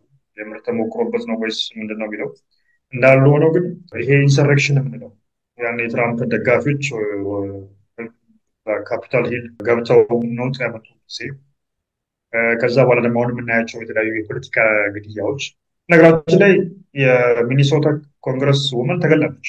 ለምሳሌ ባንዲራውን ዝቅ አስደርጓል ቻርል፣ እሱ አላስደረገም። ለምንድን ነው ሲባል አልተጠየቁም። በሚኒሶታ ገቨርነር መጠየቅ ነበረብኝ አለ ነው። ስለዚህ ምንድነው አንደኛ ፖለቲካል ግድያዎች ወይም ፖለቲካል ቫዮለንስ ነው ጨምሯል አሜሪካ። ይሄ አንደር ኦባማ ዘመን አላየንም። በባይደን ዘመን ምናልባት ትራምፕ ላይ የተጀመረው እንዳለ ነው። ያው እሱ ላይ እሱ አለ። ግን ምንድነው አሜሪካ ላይ ጋን ቫዮለንስ አለ። ሁሌም ሹቲንግ አለ። ወጣቶች ይገላሉ፣ በተሰበሰቡበት በገበያ በሞል ተኩሳሉ። ያ እንግዲህ ከብዙ ከሜንታል ሄልዝ ከተለያዩ የሳይኮሎጂ ችግሮች ከክራይም ከብዙ ነገሮች ጋር ይያያዛል፣ ከሬሲዝሙም ጋር ይያያዛል። ግን ወደ የፖለቲካል ቫዮለንስ የምንለው አንድ ሰው የሚናገረው አላማረኝም፣ ፖለቲካው አይጥመኝም፣ ስልጣን ላይ ነው ያለው ላጥፋው የሚል አዝማሚያ ውስጥ አሜሪካ ውስጥ አይገባም። ሁለቱ የተለያዩ ናቸው። ስለዚህ አሁን ከጋን ቫዮለንስ ወደ ሌላው የፖለቲካል ቫዮለንስ ወደምንለው ፖለቲካል አዝማሚያ ገብቷል። ያ በጣም አይ ቲንክ አደገኛ ነው። ኢትዮጵያ ውስጥ ፖለቲካል ቫዮለንስ ስንል ነው ጦርነቱም ለስደቱም ለምንም ያፈናቀለን ትልቁ ጉዳት ችግር ነው። አሜሪካ ደግሞ ፖለቲካል ቫዮለንስ መጣ ማለት ለብዙዎች ከብዙ ጨቋኝ ሀገራት ለመጡ ኢሚግራንቶች ከብዙ አምባገነን ሶሻሊስት መንግስታት ርቀው ለመጡ ሰዎች ግራ አጋቢ የሆነባቸው ይመጣል። ስለዚህ ምክንያቱም የሸሹት ነገር አሜሪካ መጥቷል ማለት ነው። ስለዚህ በአንድ በኩል የሚያሳየው የትኛውም የፖለቲካል ስርዓት የሚሆን አይደለም፣ ያስቀላል። ምንም እንኳን ጠንካራ ቢሆን ምንም ዲሞክራት ቢሆን የሰዎች ስርዓት ነው፣ ሰዎች የገነቡት ስርዓት ነው። ስለዚህ አይ ቲንክ ሁልጊዜ የአሜሪካ ህገ መንግስት ሁልጊዜም ቢሆን የዜጎች የተሻለ ተሳትፎ ሁልጊዜም ቢሆን የፍሪደም ኦፍ ኤክስፕሬሽን የማስጠበቅ ህጋዊ ህግ አውጪዎች በተለይ ደግሞ ህግ ተርጓሚው ፍርድ ቤት ሌላዊ ስልጣኑን የማስጠበቅ ወሳኝ ሚና አለ። ስዎርድ ምንለው ትልቁን ምንም እንኳን ሌሎች ስልጣን በቂ የለው ቢሉም ትልቅ የህግን የማስከበር የህግ የበላይነትን የማስጠበቅ አቅም ፍርድ ቤቶች ላይ ነው። እነዚህ ለዜጎች ለምስኪኖች ለአቅመ ደካሞች በተለይ እንደ አሜሪካ ላለ ግዙፍ ባለሀብቶች ግዙፍ ሀያሎች ያሉበት ሀገር ህግ የሚያስጠብቀው ዳኛው ነው፣ ፍርድ ቤት ነው። ስለዚህ ያ ፍርድ ቤት ነፃውን ጠንካራውን መንግስትን ተው ልክ አይደለም ፖሊስም ወይም አንድ ነጭ ዘረኛ ካላለው ስለዚህ የጉልቤዎች ዘመን ነው ማለት ነው። ስለዚህ ነጭ የሆነው ጉልበቱን መጠቀም ይችላል። ወይ ነጭ መሆን ይችላል። አክራሪ ነጭው ዘረኛ ነጭው ዘረኛ ነጭ ያልሆነው ባይዘው ዘረኛ ያልሆነው ነጭም ቢሆን ተጎጂ ነው። ምክንያቱም እሱም ከነሱ እንዳንዱ አይደለም። በዛ ነው አሁን የምታየው ቴንሽን በነጮቹ መሀል ጠንክሯል። በጣም የድሮ ነጭ ተጎድቷል። ብዙ መብታችን፣ ስራ፣ ኢኮኖሚያችን፣ ሀገራችን ተቀምተናል። የሌላ ሀገር መስላለች። የሚታየው ሁሉ ብራውን ጥቁር ህዝብ ነው እና ተቀምጠናል። ወደ እንግሊዝም ስመጣ እሱ ነው። ስለዚህ እንግሊዝን ወደ ለእንግሊዞች ትመለስ፣ ለንደን እንግሊዝ አትመስልም። አንዳንዱ ቀን ለንደን ፓኪስታን ነው የምትመስለው። ትራምፕ ትላንትና እንግሊዝ ሄዶ ፓኪስታን ነኝ እንድነኝ ያለው እያለ ነው አሉ። ያ ወደ እሱ ልመጣ ነበረ። ከዛ ወደ እንግሊዝ ከመሄዳችን በፊት ይሄንን ተከትሎ በዛውም ያው ጥያቄዎቼን ቀድመህ እየመለስክ ስለሆነ ነው በዝምታ ያለፍኩክና ከስራ የተባረሩትንም ላነሳልህ ነበረ። የመናገር ነፃነት ከተባለ ቻርሊን ነፍሱን ይማረውና ህይወቱን ያሳጣው የተናገረው ነው። ምንም አይነት ቫይለንስ የለውም። እርግጥ ነው ቃላችን ተቀይሮ አንተ እንደተናገርከው ሰዎችን እነዚህ ሰዎች አይደሉም ብሎ ሌሎቹን ለክፋት የሚያነሳሳ ወደ ቫይለንት የሚወስድ ሊሆን ይችላል ከቃል ነው ሁሉም የሚጀምረው ነገር ግን የሱ ደጋፊዎች ወዳጆች የኛን ኢትዮጵያኖችንም ጨምሮ በተለይ ደግሞ እንደ ሰባኪ የሚታይበትም ሁኔታ አለ እንደ ፓስተር የሚታይበት የእግዚአብሔርን ቃል በተደጋጋሚ የሚያነሳበት ተመሳሳይ ጾታን በብዛት የሚቃወምበትን ሁኔታ አብዛኛው በሚባል ሁኔታ ኢትዮጵያዊው እንዲደግፍ ስለሱ ክፉ የሚያነሳውንም ሲቃወም የተመለከትኩበትም ሁኔታ አለ ያንን ካልን ግን ቻርሊን የገደለው ንግግሩ ነው ነፃነት ያለበት ሀገር ላይ እንዴት ስለ እንደፈለገ መናገር እየቻለ ስለ ፖለቲካ እንደሌላ ሀገር ገና አምባገነን እንዳለበት ሀገር ህይወቱን ያሳጣዋል ካልን በተቃራኒው ደግሞ በሱ ሞት በጣም ብዙ ሰዎች ወጥተው ኦኬ በንግግሩ ቆስለን ነበር ከዚህ በኋላ በቃ አያበሽቀንም ነገር ብለው ቪዲዮ የሰሩትን ከስራ እንዲባረሩ ተደርገዋል ወዲያውኑ ያለቀሱ የለጠፉበትን ነገር ተመልክተናል አሁን አንተ እንዳልከው ይሄ ኮሜዲያኑን የሌት ሾው አቅራቢውንም ካንስልስ ከማድረግም ተደርሷል እና ያንን ተከትሎ ስለ ዘረኝነትም ያነሳውን ነገር ለማንሳት አንድ የቻርሊን ጉዳይ ሲከታተል የነበረ አሜሪካን ባለስልጣን ስሙን ዘነጋውት የተናገረው በጣም አስደንጋጭ ነገር ነበረ እዛ ላይ ከኛ አንዱ ባይሆን ብዬ ለ33 ሰዓት ስጸልይ ነበረ የሚል ለኛ የፖለቲካ ዕውቀት ብዙ ለሌለን ሰዎች እንኳን ያስደነግጣል ምን ለማለት ነው ሁለት ጊዜ ነው የሰማሁት እኔ መልሾ ምን ለማለት ነው ብዬ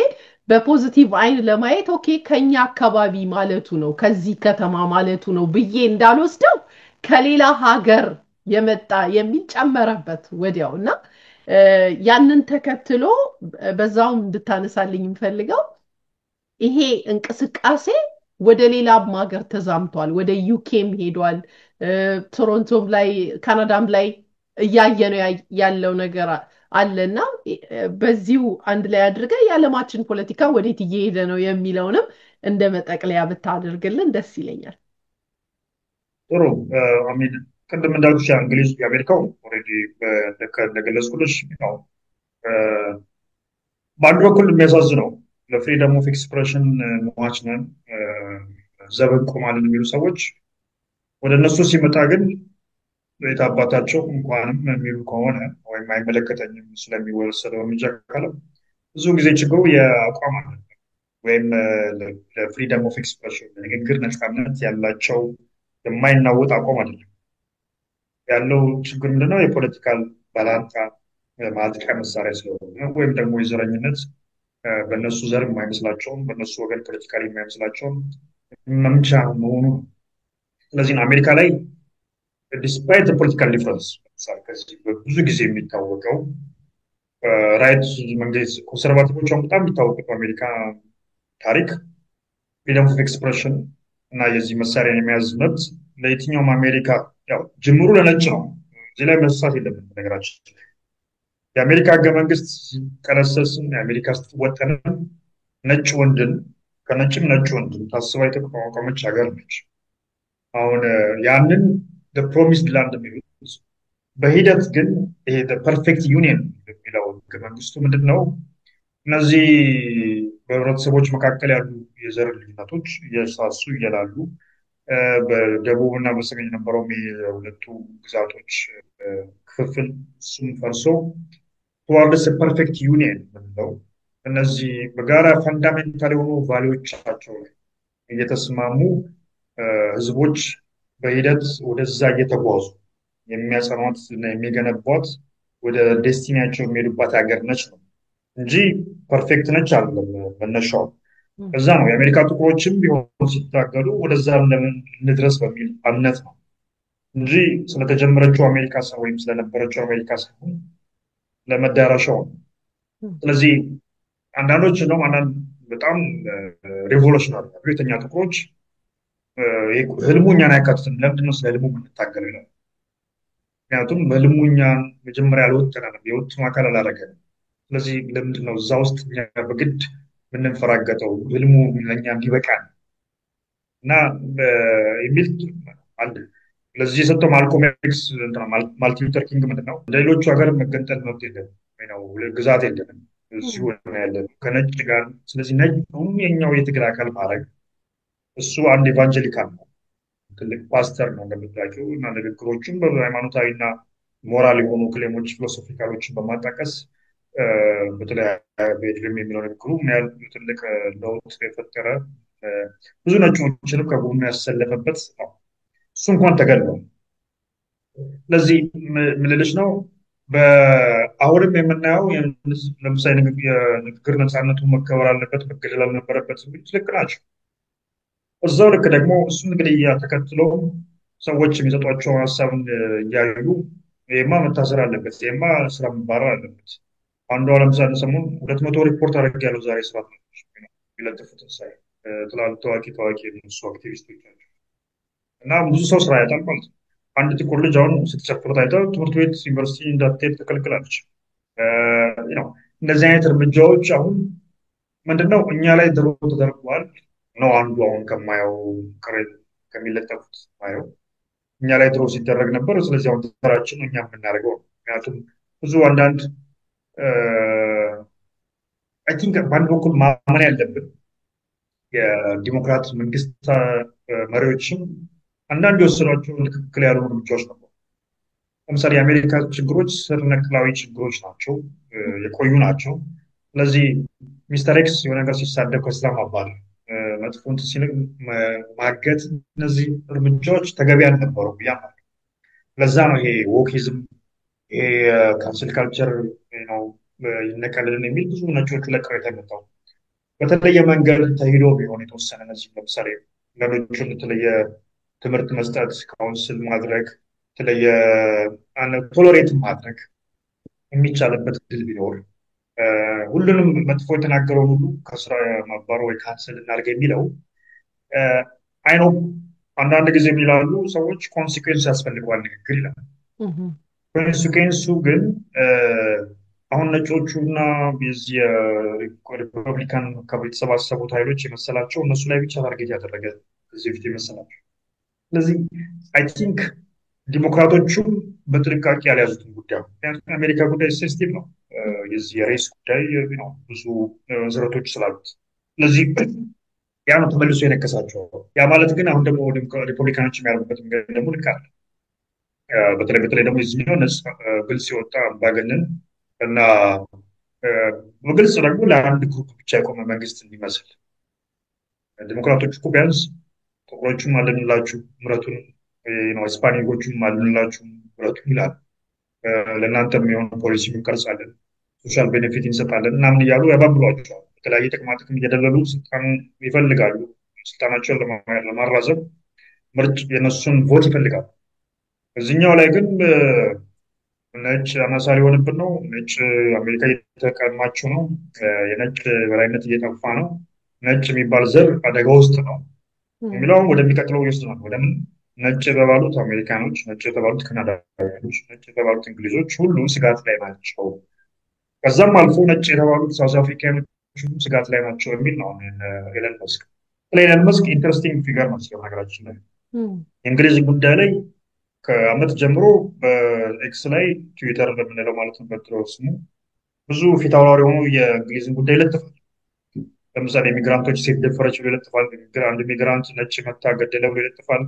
የእንግሊዝ መንግስት ጠቅላይ ሚኒስትሩ መግለጫ እናወጣ ሚግራንትን የሚደግፍ ነጮቹ ወይ ደግሞ ለንደን በቃ እንግሊዝ አትመስልም ምናምን ብሎ ይለጥፋል። እነዚህ ብዙ የነጭ አክራሪዎችን እንትን ፈጥረዋል። ከእሱ ጋር ግንኙነት እየፈጠሩ የእነሱን ስሜት ቆስቁሶበታል። እና አሁን የምናየው ሶሻል ሚዲያ ምን ያህል መሳሪያ ነው አይነተኛ ትልቅ ለዚህ ለጥፋት ለውድመት እና ለዛ ደግሞ ትላልቅ የሆኑ የባለ ሀብቶች ቢሊዮነሮች ትላልቅ ተጽዕኖ ፈጣሪ ሰዎች አንደኛ መሳሪያ መሆናቸው ነው። ያ ደግሞ ካናዳ ላይ ስንመጣ የምንፈጥረዋል። ካናዳ ሁሉ ጊዜም እንግዲህ አሜሪካ ጉንፋን ስትይዛት ታስነጥሳለች። የዚህ የጆርጅ ፍሎይድ ጊዜ ጆርጅ ፍሎይድ ሲሞት እዚህም ሰልፍ ለጉድ ነበር። ከዛ ደግሞ በሚሊዮን ፈንዶች ለኮሚኒቲዎች መስጠት ተጀመረ በትሩዶ ዘመን ያው ጥቁሮች ላይ እና ኢሚግራንቶች ላይ እንስራ በሚል ምንድነው ካናዳውያን ሁሉ ጊዜም የዚህ የሚታዩ ዓለም አቀፍና በተለይ ደግሞ የዚህ የአሜሪካ አካባቢ ችግሮች ቀድመው ፊል የማድረግ ፍላጎት አላቸው። ያንን ሪያክት ማድረግ አለ። ለምሳሌ ከዚህ በፊት የቫክሲን ጉዳይ ላይ አሜሪካ ኃይለኛ ነውጥ ሲከሰት እዚህ ደግሞ ትራከርስ የሚባል ሙቭመንት ነው። የትራከርሶቹን አሁን ትልቅ ቁጣ ስቲል ብሶት አለ። ምንድነው ኦቶዋ አካባቢ ብሎክ አድርገው ትራኮቹን አቁመው አንድ ሰሞን ለረዥም ጊዜ ተቃውሞ አድርጓል። የዚህ ቫክሲን እና የሎክዳውን የመዝጋት ሂደት ምንድነው። በዛ ምክንያት የትሩዶው መንግስት የባንክ አካውንታቸውን ፍሪዝ አድርጎባቸው ብዙዎቹ ከስራቸው ተፈናቅለው ተጎድተዋል። እና እዛ ደግሞ 100% ሊባል በሚችል ደረጃ ነጮች ናቸው። አንዳንዶቹ እንደውም ዋይት ላይፍስ ማተር ሰልፍ ብለው ስም ሰጥተውታል። የብላክ ላይፍስ ማተር ግልብጥ ያው እነዚህ ምንድነው ቫክሲኑና እንትኑ ልክ ነጭ ላይ ተደረሰ ጥቃት አድርገው ቀርጸውታል። እና ብዙ ውስጥ ለውስጥ ነጭ ካናዲያን አካባቢዎች ኮንሰርቫቲቮች ጋር ያቺ ብሶት እንዳለች ነች እስካሁን የትሩዶ መንግስት ላይ። እና አሁንም ይሄ ከኢሚግሬሽን ጋር ተያይዞ እንግዲህ አሁን ካርኔል ስልጣን ላይ ሲመጣ አሁን አዲሱ ጠቅላይ ሚኒስትር ከተነሱት የምርጫ ካምፔኖች አንዱ ኢሚግሬሽንን እንቀንሳለን ነው። አንደኛው የአሜሪካ የተነሳው ፎት በግልጽ ስላለ የትራምፕ መነሳት አሜሪካ ያለው ጉዳይ እዚህም ፍራቻ ስላለ፣ ሁለተኛው ኢኮኖሚውም እሱን ስላልቻለም ነው። በአንድ በኩል ተጨባጭ ምክንያት ነው። ስለ የትሩዶ መንግስትም አንዱ ተወሰነ ጥፋት የሚባለው የሚያስገባውን የህዝብ መጠንና ኢኮኖሚው መመጣጠን ላይ በእቅድ የተመራና የተመጠነ የተጠና አይደለም የሚል ነው።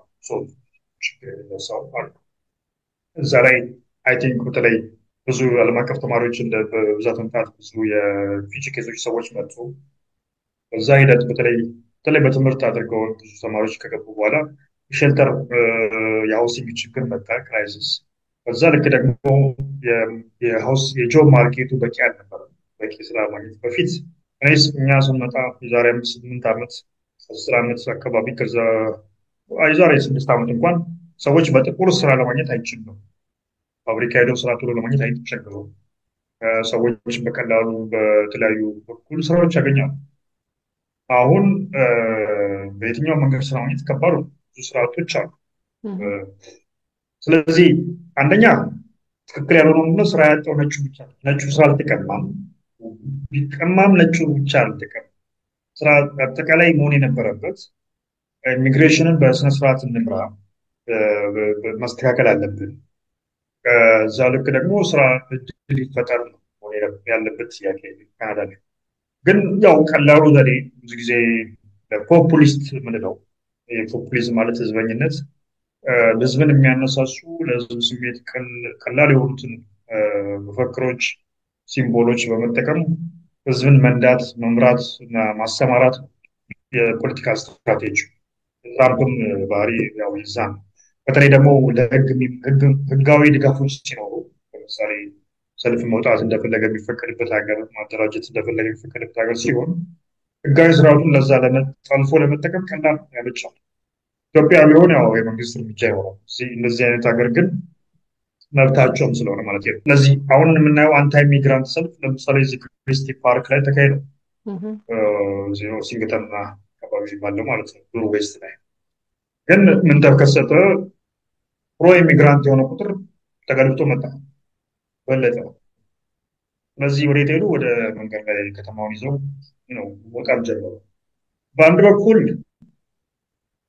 የኮንሰርናቸው አይነት የተወሰነ መስማት አለበት ብዬ አምናለሁ።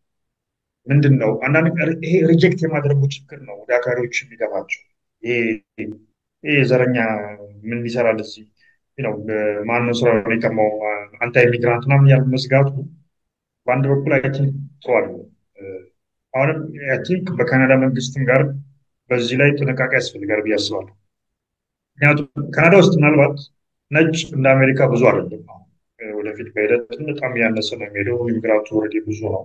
አሜሪካም አንዱ ስጋት ባለሳሳት ከ2035 በኋላ ነው ከብል ያው ማይኖሪቲ መሆን ይኖረዋል ነጭ የሚል ስጋት አለ። ስለዚህ እነዚህ ፍራቻ ነው የመቀልበስ ትግል ላይ ናቸው። የኢሚግሬሽን የማስቀረት እና ነጭ በብዛት እንግዲህ በምን መልኩ እንደሚያበዙት ባላውቅም መውለድን ምክንያቱም የውልደት መጠን አነስተኛ ነው አሜሪካ። አንዱ ለምሳሌ ይህንን መስክ ሁል ጊዜ ስጋት በዛም ነው አክቹዋሊ ከአራት አምስት ሴቶች የተለያየ ልጆች ወልደው ነጭ ዘር እየተዳከመ መውለድ አለብን ሞርታሊቲ ሬት እሱን ነው ሁሌ የሚለው የህዝብ ብዛት አደገኛ ነው የሚባለው ትርክት እና ሀሳብ ትክክለኛ ያልሆነ ፕሮፓጋንዳ ነው እና ብዙ ህዝብ ያስፈልጋል መውለድ አለብን ነበር እንደዛ ሲል ያው ነጭ ማለት ነው ተዘዋዋሪ ግን እና መልሽ ነው ወደዚህ ስናመጣው አይ ቲንክ ለምሳሌ ኢሚግራንቶች ኢሚግሬሽንን በስነስርዓት እናምጣ ንምራው ለምሳሌ ሊበራሎችም ኮንሰርቫቲቮችም ከሌሎችም ፓርቲዎች ተባጣ የጋራ ስትራቴጂ ያርጋል ካናዳ የምታወቅበትን የሜሪት ቤዝድ አቅም ያላቸው የተማሩ ስራ ሊሰሩ የሚችሉ ለኢኮኖሚ አስተዋጽኦ ሊያደርጉ የሚችሉትን የማምጣት ነው ፖሊሲ የሚታወቀው እና እሱን አርገን በዛው ልክ ደግሞ ካናዳ ደግሞ ሌላ የምትታወቅበት ዓለም አቀፍ ግዴታዎቿን የመወጣት ለምሳሌ ብዙ በጦርነት የተጎዱ የሚጎሳቆሉና የሚፈናቀሉትን ዜጎች መጠለያ መሸሸጊያ በመስጠት ነው ሪፊውጂ የምንለው ወይም አሳይለም ሲከር እነዚህን በሁለቱን ባላንስ አድርጋ እንዴት ነው ኢሚግሬሽን ፖሊሲዋን የምታስቀጥል የሚለው አይ ቲንክ መመለስ ያለበት ጥያቄ ነው።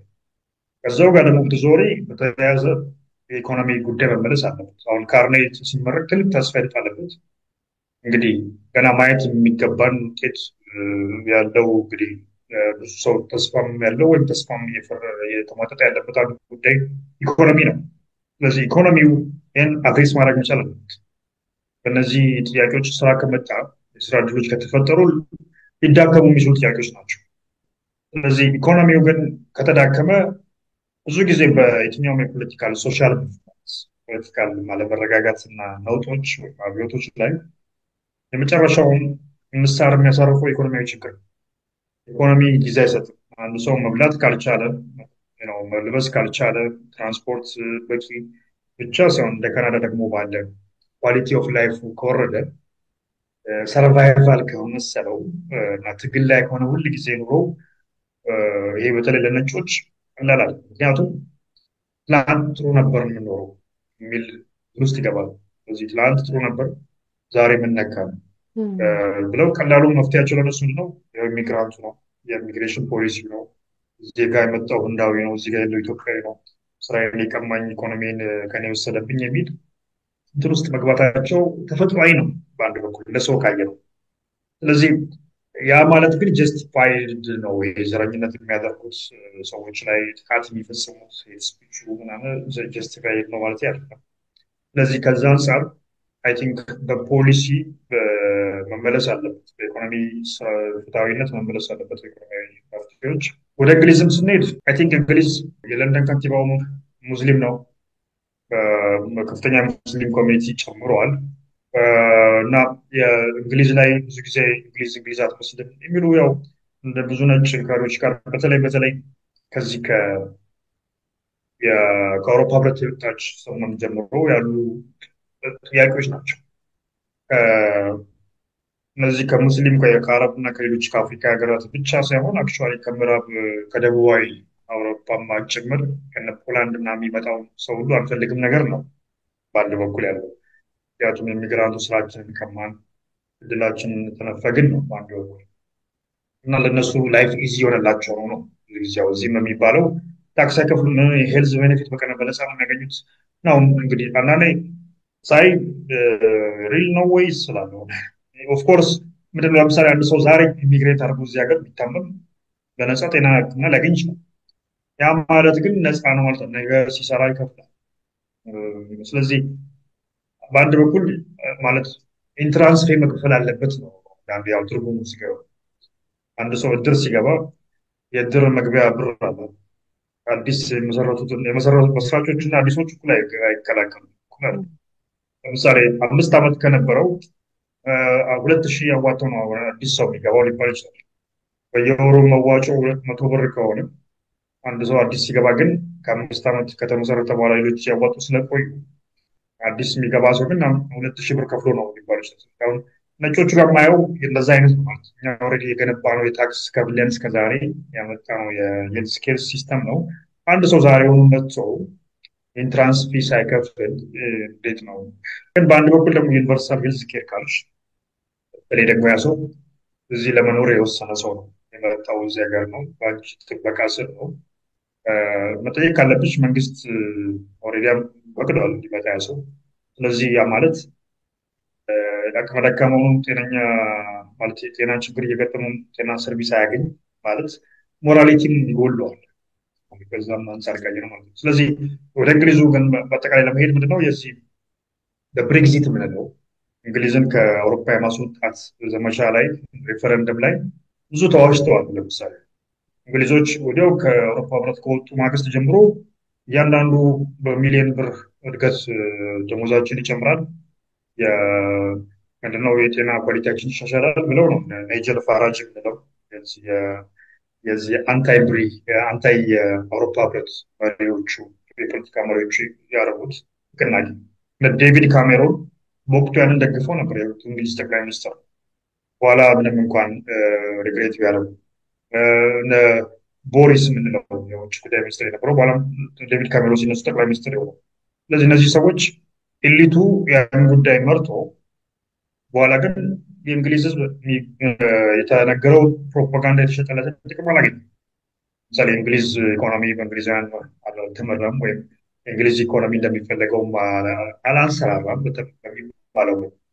ስለዚህ ኦፍኮርስ የአውሮፓ ህብረት የራሱ ችግሮች ይኖሩታል።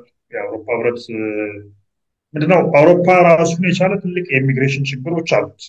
ከአፍሪካ ጋር በተያያዘም ከሚድል ኢስት ጋር በተያያዘ በተለይ ከሲሪያ ጦርነት ማግስት በኋላ ብዙ ሲሪያኖች ያው ወደ አውሮፓ የተለያየ ሀገር ገብተዋል። ጀርመን በዚህ አንጌላ ሜርክል ለምሳሌ ብዙ ትታወቃለች ብዙ በመቀበል እንግሊዞቹም ጋር ብዙ ስደተኞች ገብተዋል፣ የኢኮኖሚም የፖለቲካል ስደተኞች። ስለዚህ ግን ምንድነው የእንግሊዝን ኬዝ ምንድነው አንዱ ችግር አሜሪካ ያሉት ነጭ አክራሪዎች እንግሊዝ የኛ አባት ሀገር ነው የሚለው ስላለ የኛ ልዩ ፍሬንድ ነች። ያው በተደጋጋሚ መሪዎቹ እንደሚሉት ስፔሻል ሪሌሽን ይሉታል ያው እንግሊዝና አሜሪካ። ስለዚህ እንግሊዝ የሚሰማው ችግረኛ ነው እና አሁን እኛ ያደረግነውን እንግሊዝ አሜሪካ ያደረግነውን ነገር ለምሳሌ ነጭ አክራሪዎችን ወደ ስልጣን በማምጣት ነጭ ዘረኛ እና ወይም የነጭ ጽንፈኞችን እንዲቆጣጠሩ ማድረግ ፖለቲካውና አጠቃላይ ሚዲያውን ወደ እንግሊዝም መሄድ አለበት የሚል ያንን የመተግበር ግፊቶች አሉ። ከዛ ደግሞ ኔትወርኮች ገንብተዋል። አሁን ለዚህ ቶኒ ሮቢንሰን የሚባሉት እንግሊዝ አክቲቪስቶች ሌሎችም በዛ ውስጥ እንትን ብለዋል። ሰልፉን የሚያስተባበሩት ሰዎችም ስናይ እንደዛ ነው። ግን ይህ ሁሉ አካሄድ ወዴት ይሄዳል የሚለው በአንድ በኩል ያው የዚህ ኢሚግሬሽን ጉዳይ አይ ቲንክ ለሚቀጥሉት ዓመታት ትልቅ ችግር ውስጥ እንደሚገባ ነው። ብዙ የትምህርት እድልም የስራ እድልም ምክንያት በጦርነቶች ምክንያት ሊሰደድ የሚችል ህዝብ ላይ ትልቅ ችግር ይመጣል። እነዚህ ወዳደጉት ሀገራት በሂደት መግባት ምናልባት ትንሽ ፖለቲካዎቹ እስኪረጋጉ ኢኮኖሚዎቹ ምናልባት እስኪረጋጉ ከባድ ነው ሊሆን የሚችለው። ያ ማለት ደግሞ በተዘዋዋሪ በዓለም ላይ የሚኖሩ ጦርነቶችንም ለመፍታት ምናልባት ቁርጠኝነት እንኳን መጨመር ቢችሉ ጥሩ ነው። መሪዎቹ ለምሳሌ ትራምፕ ሜክሲኮ ሀገር ያምጣ ወይም ኢትዮጵያዊ ሀገር ያምጣ ካለ የሚከሰሉ በአሜሪካ እርዳታ ድጋፍ የሚነሱ ጦርነቶችን መቀነስ መቻል አለባቸው ቢያንስ። ስለዚህ በአንድ በኩል ጦርነትን እየደገፍሽ በአንድ በኩል ጋዛ ላይ የሚደርሰውን እያገዝሽ በመሳሪያ ፍልስጤማዊ እንዳይመጣብኝ ማለት አይቻልም። ምክንያቱም አንቺ ነሽ ኦልሬዲ እንዲነሳ እንዲፈናቀል ያደረግሽው። ለምሳሌ ለዚህ ነው እዚህ ሀገር ሰዎች ለምን መጣ ሲሉሽ መጀመሪያውኑ ለምን እንግሊዞች አፍሪካ ሄዱ ይላሉ ብዙ ጊዜ። ምክንያቱም እናንተ እዛ ባትዘርፉ ባታወዱ ሀገራቸውን ቀያቸውን ሰዎች እዚያ አይመጡ። ስለዚህ ሁሉ እንግሊዝ ወይ እንግሊዝ ውስጥ ያለ ጥቁር በተለይ አፍሪካዊ ኮመንዌልስ በድሮ ቅኝ ግዛት ስርዓት ምክንያት የተፈናቀለ ሀገሩን እንትን ያለ እና እንግሊዝ ስቲል በገነባቸው መዋቅር ምክንያት ነው እዛ ጥገኛ ሆነው እንዲቀጥል ተደርገው ወደ እንግሊዝ ትምህርት ስርዓት ውስጥ የእንግሊዝ ኢኮኖሚ ስርዓት ውስጥ የሚሳተፉ። ስለዚህ ፈረንሳይም እንደዛ ለምሳሌ ፈረንሳይ አሁን ከምዕራብ ሀገራት በብዛት እንድትለቅ ቡርኪና ፋሶ፣ ሴኔጋል እንደምትሰሚው በየሚዲያው ተጽዕኖ ደርሷል። በተለይ የቡርኪና ፋሶ መሪ ከር ያሉ መግለጫዎችን አውጥተው አቋም ይዘዋል። ፈረንሳይ የጦር መስክ አላት። ኢቭን ወታደሯ ብዙ እነዚህ ምዕራብ የድሮ ቅኝ ተገዥ ሀገሮች ላይ አሉ ወታደሮቿ ትክክለኛ ወታደሮች ፊዚካሊ እዛ ኢቭን ከሀገሪቱ ጦር በላይ አንዳንድ ቦታዎች ላይ ግን በተነሱ ህብረተሰባዊ ጫናዎችና ግፊቶች መሪዎች ምክንያት ፈረንሳይ ቀንሳለች። ያ ማለት ምንድን ነው? ፈረንሳይ ውስጥ ብዙ አፍሪካዎች አሉ። ስፔሻሊ ፍሬንች ተናጋሪ የሆኑ የምዕራብ አፍሪካ ሴኔጋል፣ ኮት ዲቯር፣ አይቮሪ ኮስት እና ደግሞ ከሰሜኑ ናይጄሪያ ምናምን አሉ። የአሜሪካ እንግሊዝ የፈረንሳይ እግር ኳስ ቡድን 99 ከመቶ የአፍሪካውያን ናቸው። ባለፈው የዓለም ሻምፒዮን ሲሆኑ አፍሪካውያንን ሻምፒዮን የሆኑ ብሎ ትረቨር ነው የፈረንሳይ ውጭ ጉዳይ ሚኒስትር ነው አምባሳደር ዶክተኛ ያሉ ቅሬታ አቅርቧል። ፈረንሳይነታቸው እንዴት ይሽራል ብለው። ስለዚህ ሲሳካ ያው የኛ ነው። እኛ ምንድነው አንዱ ችግር ኢሚግራንት እንደ ኮሞዲቲ ወይም እንደ የገበያ እቃ አድርገው ነው ስንጠቅም የምንፈለግ ማንጠቅም ስንሆን ደግሞ መጡብን ተሸክም ናቸው። ልክ ዓለም ሻምፒዮና ላይ ካናዳ የሆኑ ስታሸንፍ ካናዳ ይባላል። ልክ ደግሞ የሆነ ቦታ ሆምለስ ቢሆን አንድ ሰው ወይ ደግሞ ጤና ቢጎዳ አይ እኛ ላይ ሸክሟል እዚህ ማለት እንደ ሰው የታየናል ማለት ብለው አንዳንዶች ይተቻሉ።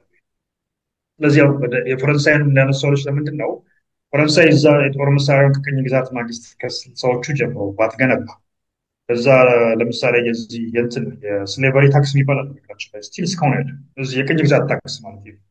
ታክስ የምንለው ሞሪታናዊ ፍሬንድ ያለ ሲነግረኝ ወዳጅ ጃፓን እያለን በቃ ከፈረንሳይ ጋር ያላቸው ሚኒ ለማስቀጠል ኢኮኖሚ ትብብር ግዴታ አለባቸው። ስለዚህ የሚሸጡት ዕቃ ለፈረንሳይ ነው። ስለዚህ እነዚህ ጫናዎች ምን ያደርጋል? እነዚህ ስርዓቶች ሰዎች እንዲሰደዱ ያደርጋል ወደ ፈረንሳይ። ፈረንሳይ ብንሄድ ብዙ ጥቁር አፍሪካዊ መኖሩ የምርጫ ጉዳይ ብቻ አይደለም። የሲስተሚክ የሆነ መዋቅራዊ የተገነባ የአፍሪካን ወጣት የአፍሪካን ብቁ አምራች ዜጋ ወደዛ የሚያጓጉዝ ስርዓት ተገንብቷል።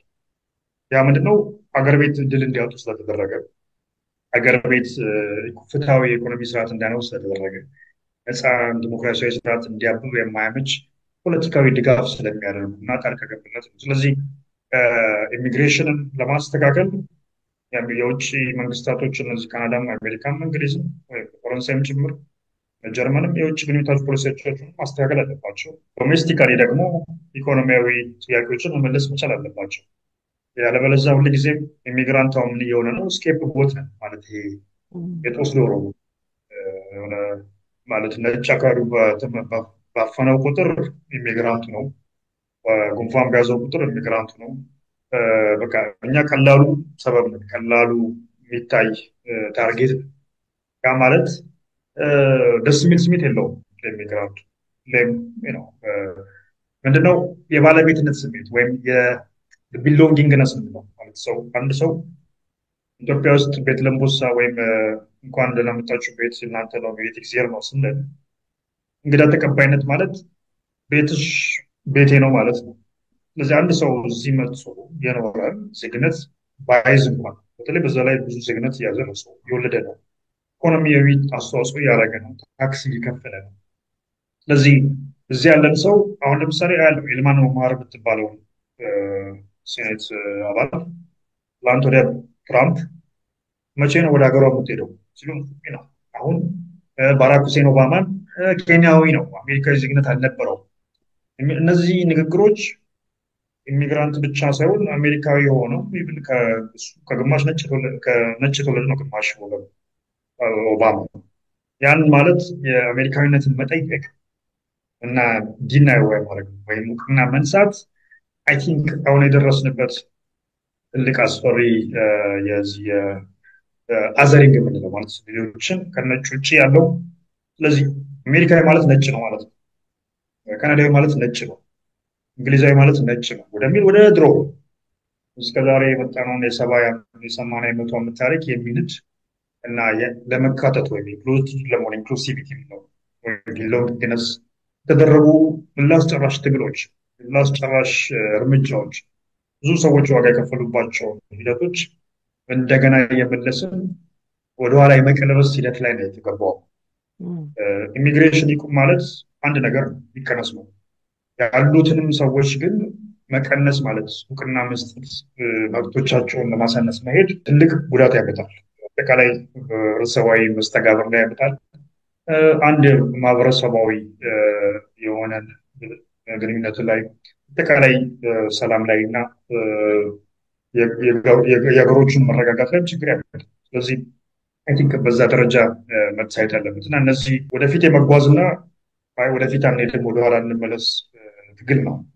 ስለዚህ ወደኋላ ሊመልሱ የሚፈልጉ ኃይሎች አሉ። አሁን ያለንበት ወይም እስካሁን የመጣ ነው እኛን አላዋጣም፣ ደግሞ ሌሎች ደግሞ ከዚህ በላይ ምን መሄድ አለብን የሚለው የተወሰነ አንድ ጊዜ እሱም ሊያስከራክር ይችላል። ግን ደግሞ ባላንስድ የሆነ ለሁለቱም ሳይድ ሊስተካከል የሚችል ምን አይነት ፖሊሲዎችን ብናወጣ መመለስ ችግሮችን ማድረስ ማድረግ ይቻላል። ኢኮኖሚ ጥያቄዎች አሉ። ሰዎች ለምሳሌ ብዙ ትምህርት ያለማግኘት ውስጥ የገቡ ቤተሰቦች አሉ። በዛ ምክንያት ምናልባት የሚግራንት ሰበብ ሊወቅሱ ይችላሉ። በዛ ምክንያት የጤና ጥቅሞቻቸውን ያልተጠበቀላቸው ሊኖሩ ይችላሉ። ምናልባት ባለፉት ኢኮኖሚያዊ ለውጦች ከኢኮኖሚ ስርዓቱ በብዙ መልኩ ምናልባት የሙያ እጦት ሊሆን ይችላል፣ በትሬኒንግ አለማግኘት ሊሆን ይችላል፣ በስራ ዕድል እጦት ወጥተው ወደ ድህነት የገቡ ሰዎች ሊኖሩ ይችላል። እነሱን እንዴት ነው መልሰን አትሊስት ኢኮኖሚያዊ ዕድሎች እንዲጠቀሙ ማድረግ የሚቻል ብለው አይ ቲንክ የካናዳም የአሜሪካን የእንግሊዝም ፈረንሳይም ፖለቲከኞች መመለስ ያለባቸው ጉዳይ ነው። ችግሩ ግን ይህንን መጠቀሚያ እያደረጉ እነሱም ስልጣን ማራዘም ይፈልጋሉ። አሁን የመጨረሻው ነጥብ ፖፑሊስቶቹ ይህንን እንዲፈታ አድርገውት ይህን ነጭ የተጠቀሙ የስሜት እየጋለቡ ስልጣን ላይ መውጣት ነው። እንደ ትራምፕ አሁን ስልጣን ላይ ከወጣ ምን ፈታ የሚባለው ጠየቅ። ኢኮኖሚ በጣም ነው በነገራችን ላይ አንኤምፕሎይመንት ከፍተኛ ደርሷል። የውጭ የንግድ ምርት በጣም ቀንሷል። ቱሪዝም በጣም ወርዷል እና ብዙ አሜሪካ ሄደው መማር ይፈልጉ ብዙ 100,000 በላይ ሰዎች አሁን አይፈልጉም። የአሜሪካ ዩኒቨርሲቲዎች በዛ ምክንያት የተጎዱ ነው። ስለዚህ አሜሪካንን እየጠቀመ ነው ወይ እነዚህ ፖሊሲዎች? ምንም ማየት መቻል አለ ሌሎቻቸው። ስለዚህ ከዛ አንጻር ካየነው ፖፑሊስቶቹ በአጠቃላይ ውጤታማ ፖሊሲን እየፈጠሩ ሀገራቶችን ይቀይራሉ ማለት አስቸጋሪ ነው። በተዘዋዋሪም ደግሞ ስልጣን ላይ ያሉት እንደነ ካናዳ እንደነ እንግሊዝ በተለይ በሊበራል ሳይድ እና ወይም በዚህ በግራ ዘመም ያሉት ደግሞ ችግሮቹን ወደ ነበረው በፊት በሚታወቁበት ሚድል ክላሱን የመገንባት ኢኮኖሚውን በደንብ ማጠንከር ላይ ነበር የሚታወቁት የግራ ዘመሞቹ ሊበራሎች እና ሌበር ፓርቲ ናቸው። ወደዛ አይነት ፖሊሲ ሄደው ከዚህ ሞር አይደንቲቲ ተኮር ብቻ ከሆኑ ለምሳሌ ኢሚግራንቶች ላይ ካርድ ከመጠቀም እነሱን ድምፅ ላይ ብቻ ከፖለቲካል ሸቀጥ ከማድረግ ወደ ትክክለኛ ኢኮኖሚ ፖሊሲዎች በመግባት ችግሮችን መፍታት ላይ ማተኮርም ይኖርባቸዋል።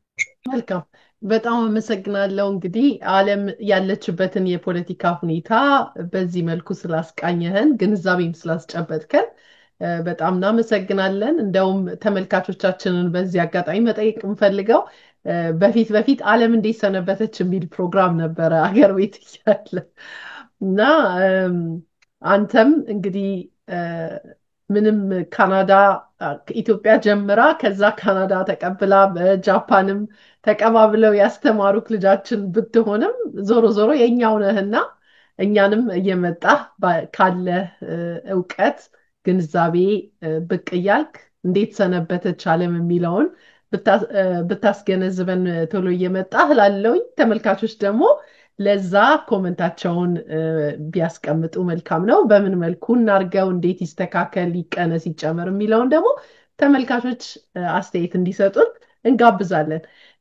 ዘሪሁን እጅግ በጣም አድርጌ ነው የማመሰግነው። እንደ ሁልጊዜው እጅግ በጣም ሰፋ ያለ ግንዛቤን የሚያሳይ እኛ ዜና ላይ ስንመለከተው በተወሰነ መልኩ የሆነ እንደ ዜና ነው የምናየው፣ ምን ተፈጥሮ ይሆን ምን። አሁን ግን ይሄ ደግሞ ከእውቀት አንጻር የፖለቲካዊ ዓለሙ ወዴት እየሄደ ነው የሚለውን በዚህ መልኩ ስላስረዳህን ወይም ግንዛቤ ስላስጨበጥከን በድጋሚ በእኔና በተመልካቾቼ ስም አመሰግናለሁ። ተመልካቾቻችን ዛሬ ይዘንላችሁ የመጣነው ፕሮግራም ይህንን ይመስል ነበረ። ሀሳብ አስተያየታችሁን ኮሜንት ሴክሽን ላይ አስቀምጡልን። እስካሁኑ ሰዓት ደግሞ ከተመለከታችሁን አብራችሁን ከዘለቃችሁ እጅግ በጣም አድርገን እያመሰገንን፣ ሰብስክራይብ ያላደረጋችሁ ደግሞ ቤተሰብ መሆንን አትርሱ። የሚቀጥለው የምንለጥፈው እንዲደርሳችሁ ደውሏንም መጫን እንዲሁ ለማለት ፈልጋለሁኝ። በሌላ ዝግጅት እስከምንገናኝ ቸር ቆዩልን።